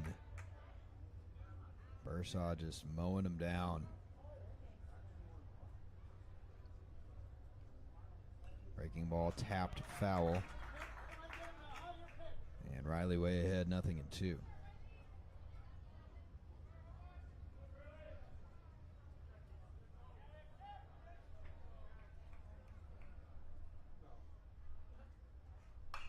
Grounded towards short. Moggers on a couple of hops, makes a good throw for out number 2.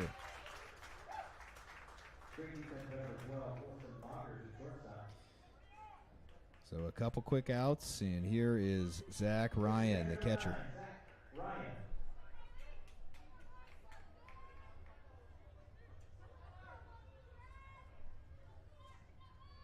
First pitch on the way. Upstairs, ball 1.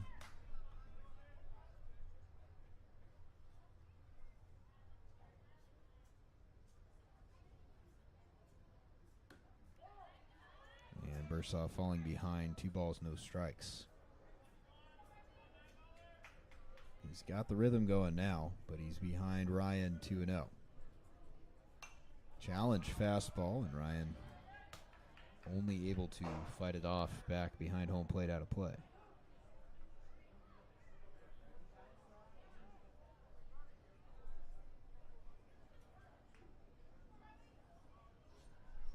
Here's a 2-1 pitch. Up and out of the zone. Easy take for Ryan that time. Good hitters count. And Bursaw just misses the outside part of the plate. So the second walk issued by the right-hander. 2-out base runner for Creighton Prep, and Keegan Holmstrom will dig in. Third base runner of the ball game for the Blue Jays. 2 walks and the fielding error, the throwing error, I should say, by Wilson Moggers last inning. Holmstrom takes right down the middle, strike 1.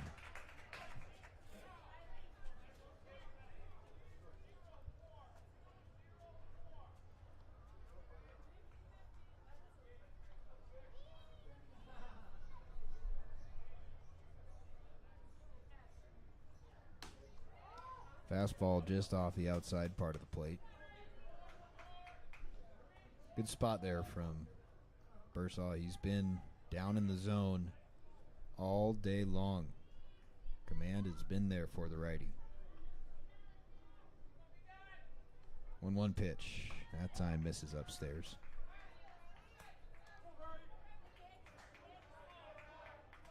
Bursaw digging deep here in the bottom of the 5th inning. It's been brilliant so far.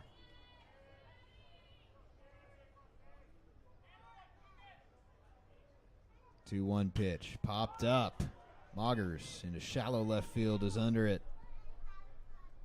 Riley Bursaw through 5 no-hit innings. And it's zeros on the scoreboard. Don't go anywhere, folks. This one getting real good late.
We're through 5 innings. And a lot of zeros on that scoreboard. What a ball game this has been. Creighton Prep, Mankato National. Here's Luke Johnson, the 9th place hitter and the catcher, leading off against Jack Everett. He takes low and away, ball 1.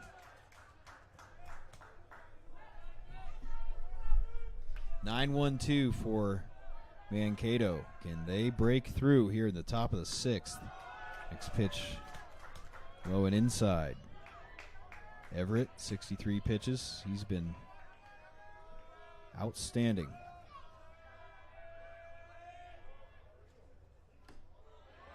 Johnson took a cut, came up empty.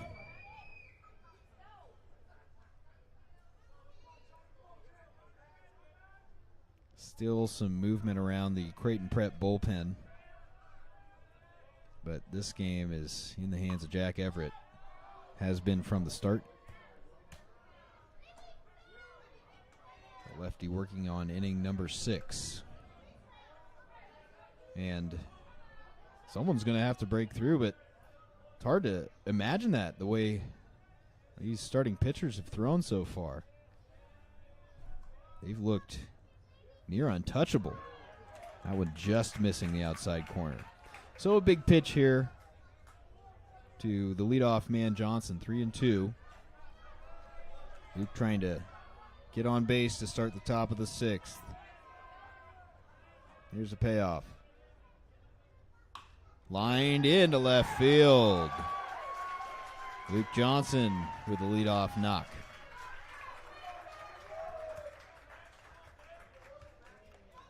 Just stuck the bat out, poked it right over the head of Jack Thiele into left. So an opportunity for Mankato National. They've been few and far between, but they've got the top of their lineup, starting with Max Gertzen.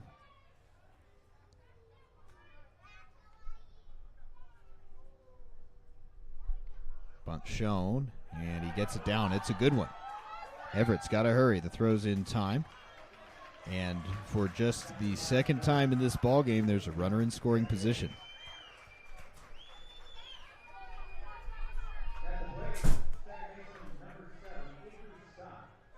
Small ball kind of game. This one very well could be decided by a single run. That's the way it is shaped up through 5 innings. Now Stock, the hitter.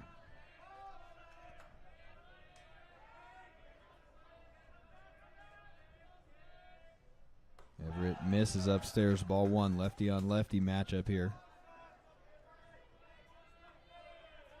Stock has drawn one of the 2 walks issued by Everett in this ball game.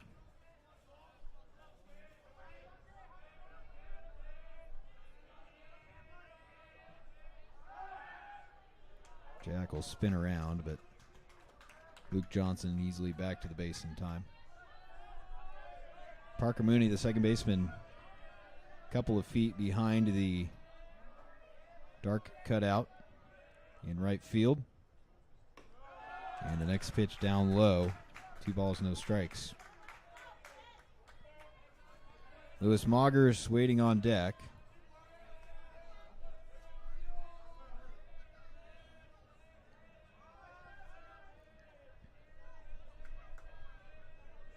Should be a good hitter's pitch here, 2-0 count. Time called, and Everett slowing things down now. Every pitch of utmost importance now. 0-0 ball game in the top of the 6th. Here's a 2-0. Misses the outside corner. Throw is into center field. Johnson's going to have to stay put. Holmstrom was there to back it up. So with the count at 3-0 now, not the end of the world if you lose Stock, because it puts the double play back in order if you're Creighton Prep. So I don't know that they'll worry too much if this is out of the zone. 3-0 pitch, low and away, and he walked him, which excites the Mankato National crowd, but They just got to wonder if that wasn't Everett pitching around Stock by design to set up the double play. Another favorable matchup for Everett here with Moggers at the plate. What you got to be careful of is the man on deck, Shumsky, the cleanup hitter. And the idea here is to try and get something on the ground off the bat of Lewis Moggers. So Creighton Prep going to huddle on the mound, talk things over. 2 runners on with 1 out.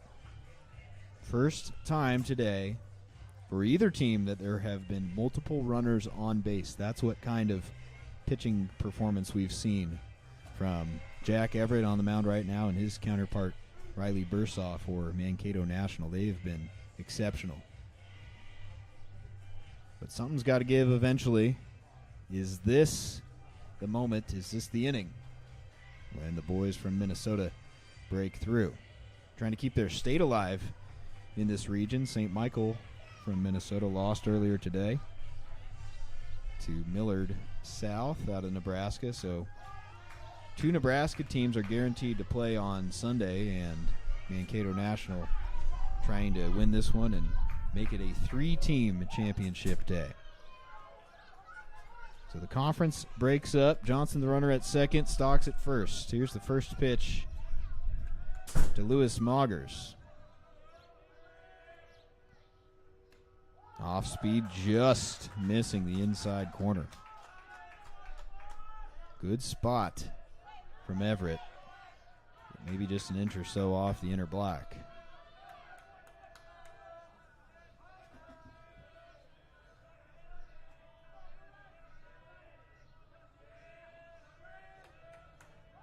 Now time called as Everett stared down Johnson at second base. This is where you need ultimate focus if you're the man on the hill. Trying to execute pitches with downward movement, get some kind of ground ball that you can turn into a double play. Here's the 1-0. That one in the dirt.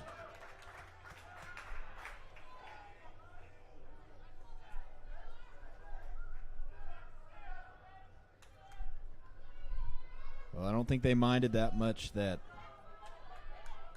Everett walked Stock, but different story now with Moggers. You can't lose him. This is a big pitch here. 2 balls, no strikes.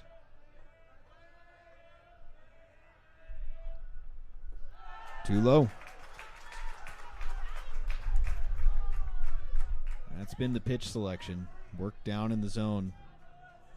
But Moggers showing good discipline. And would be pretty surprised if the bat comes off his shoulder here in a 3-0 count. Trying to reach for Tanner Shumsky on deck. That one right down the middle. And Moggers taking all the way. So now he can square one up. Head coach Jamie Mulvihill telling him as much from the third base coach's box. Pick yours. If it's not where you want it, let it go.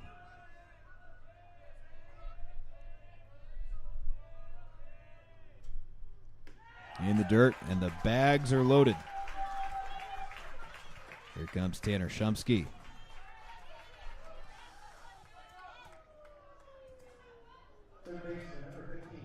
And here comes Pat Mooney out of the third base dugout. Will he go to his bullpen here? He will. We'll step aside for a moment. Pitching change coming your way. Bases loaded with 1 out.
Mitchell Collins into the game to try and get Creighton Prep out of this jam.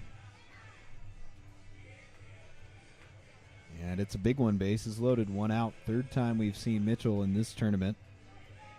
On Wednesday, he came in through one pitch and earned the save. Yesterday, through 17 pitches in the eventual win over Millard. Now he's got to face the big power hitter, Tanner Shumsky for Mankato. First pitch in there, strike one. Johnson at third. He led off with a single. Stock, the runner, at second, and Lewis Moggers at first base. Mankato's fate hanging in the balance. Up high, ball one.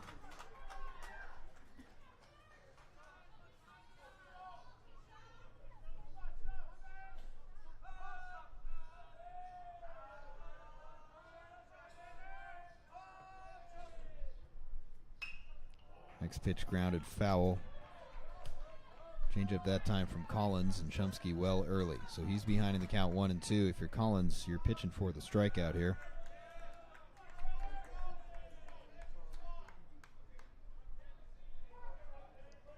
Riley Bursaw waits on deck. He'd love an RBI chance. Fastball very high.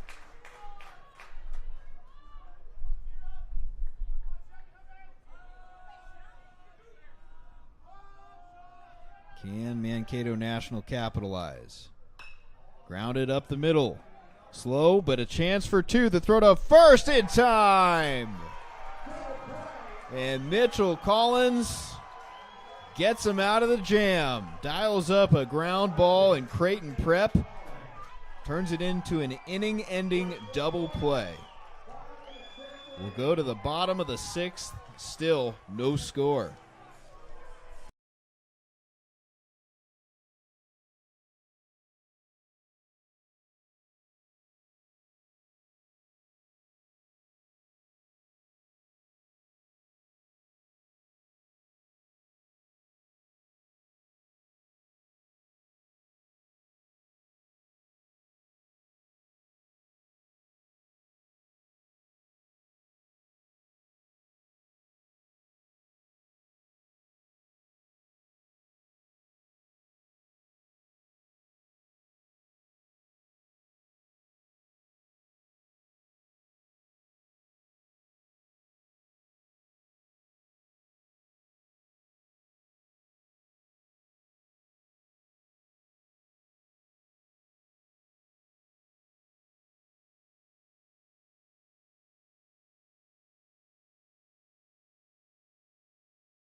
What a change in momentum. Creighton Prep getting out of the jam with a double play.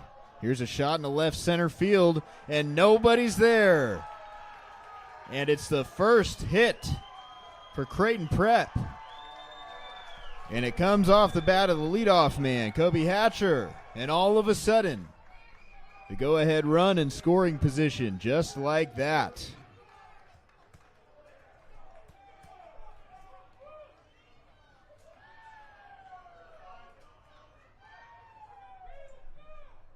It has been 11 innings since Creighton Prep scored its last run.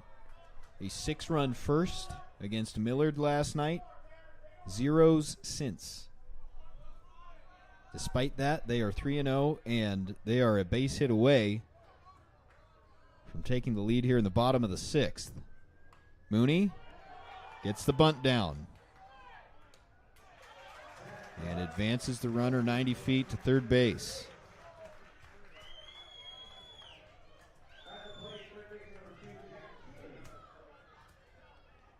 So here's Thiele.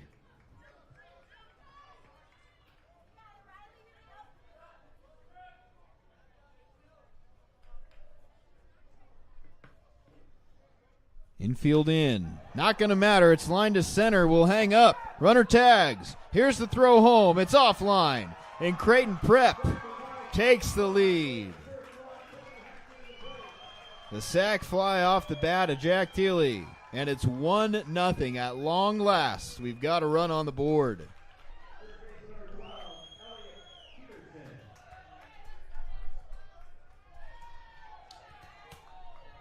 And all of a sudden, very quietly, Creighton Prep has moved 3 outs away from improving to 4-0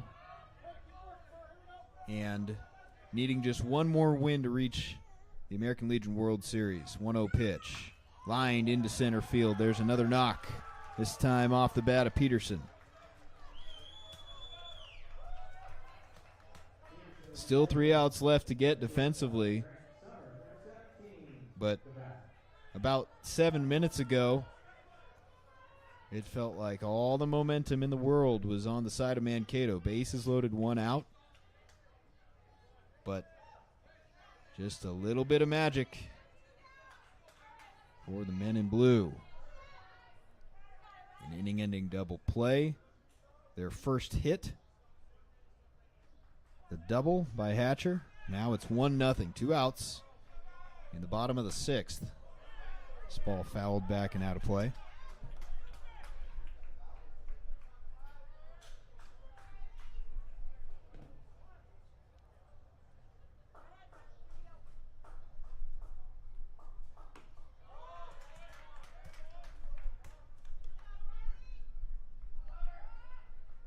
Glad all the fans from Creighton Prep able to tune in. All the fans from Mankato able to tune in as well. A 1-1 pitch. Up and out. See that Brazen Roberts is watching the ball game. Company home in Andover. Big Mankato National fan. Grounded towards second base. That should do it. Last chance for Mankato National. We're going to the 7th. They trail 1-0.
Riley Bursaw to lead off.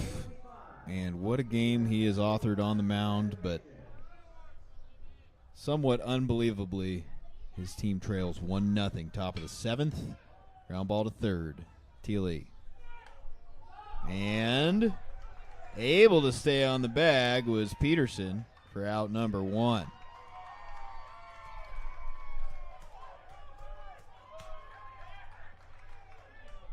Creighton Prep 2 outs away. If they hold this lead, it'll be an all-Nebraska championship Sunday with Millard needing to beat them twice.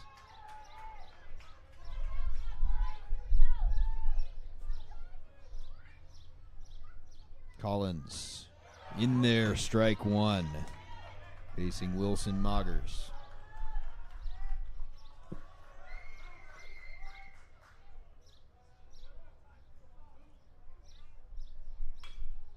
Next pitch tapped foul at home plate. And it's 0-2.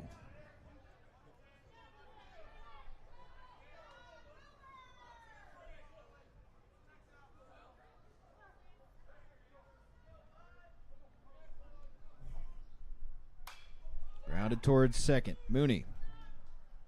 2 gone.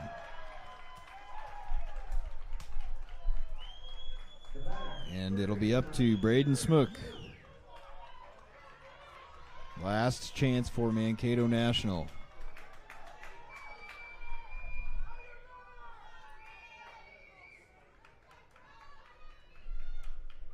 Collins, 1 out away. First pitch fouled back.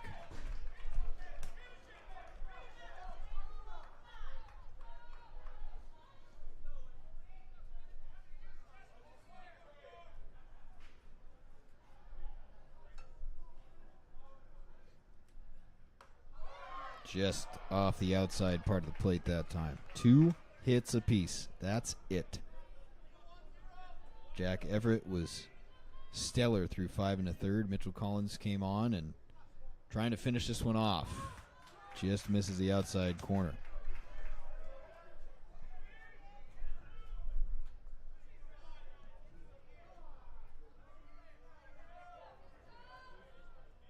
Two 1 pitch. Grounded to third. Teely's got it. And Creighton Prep wins it 1-0 to improve to 4-0 at the Central Plains Regional Championship. And they're 1 win away from reaching the American Legion World Series for the 5th time under head coach Pat Mooney. What a ball game today. A 1-0 final score. The best pitched game of the week by far, and it's Creighton Prep who's able to sneak out the 1-0 victory. Thanks so much for being with us today. The championship coming up tomorrow, 11 a.m. first pitch, Creighton Prep against Millard, and if Millard can win that game, we would have the if necessary game following immediately after. We'll be back on the air. Evan O'Kelly signing off, saying have a good evening, and we'll see you tomorrow for Championship Sunday.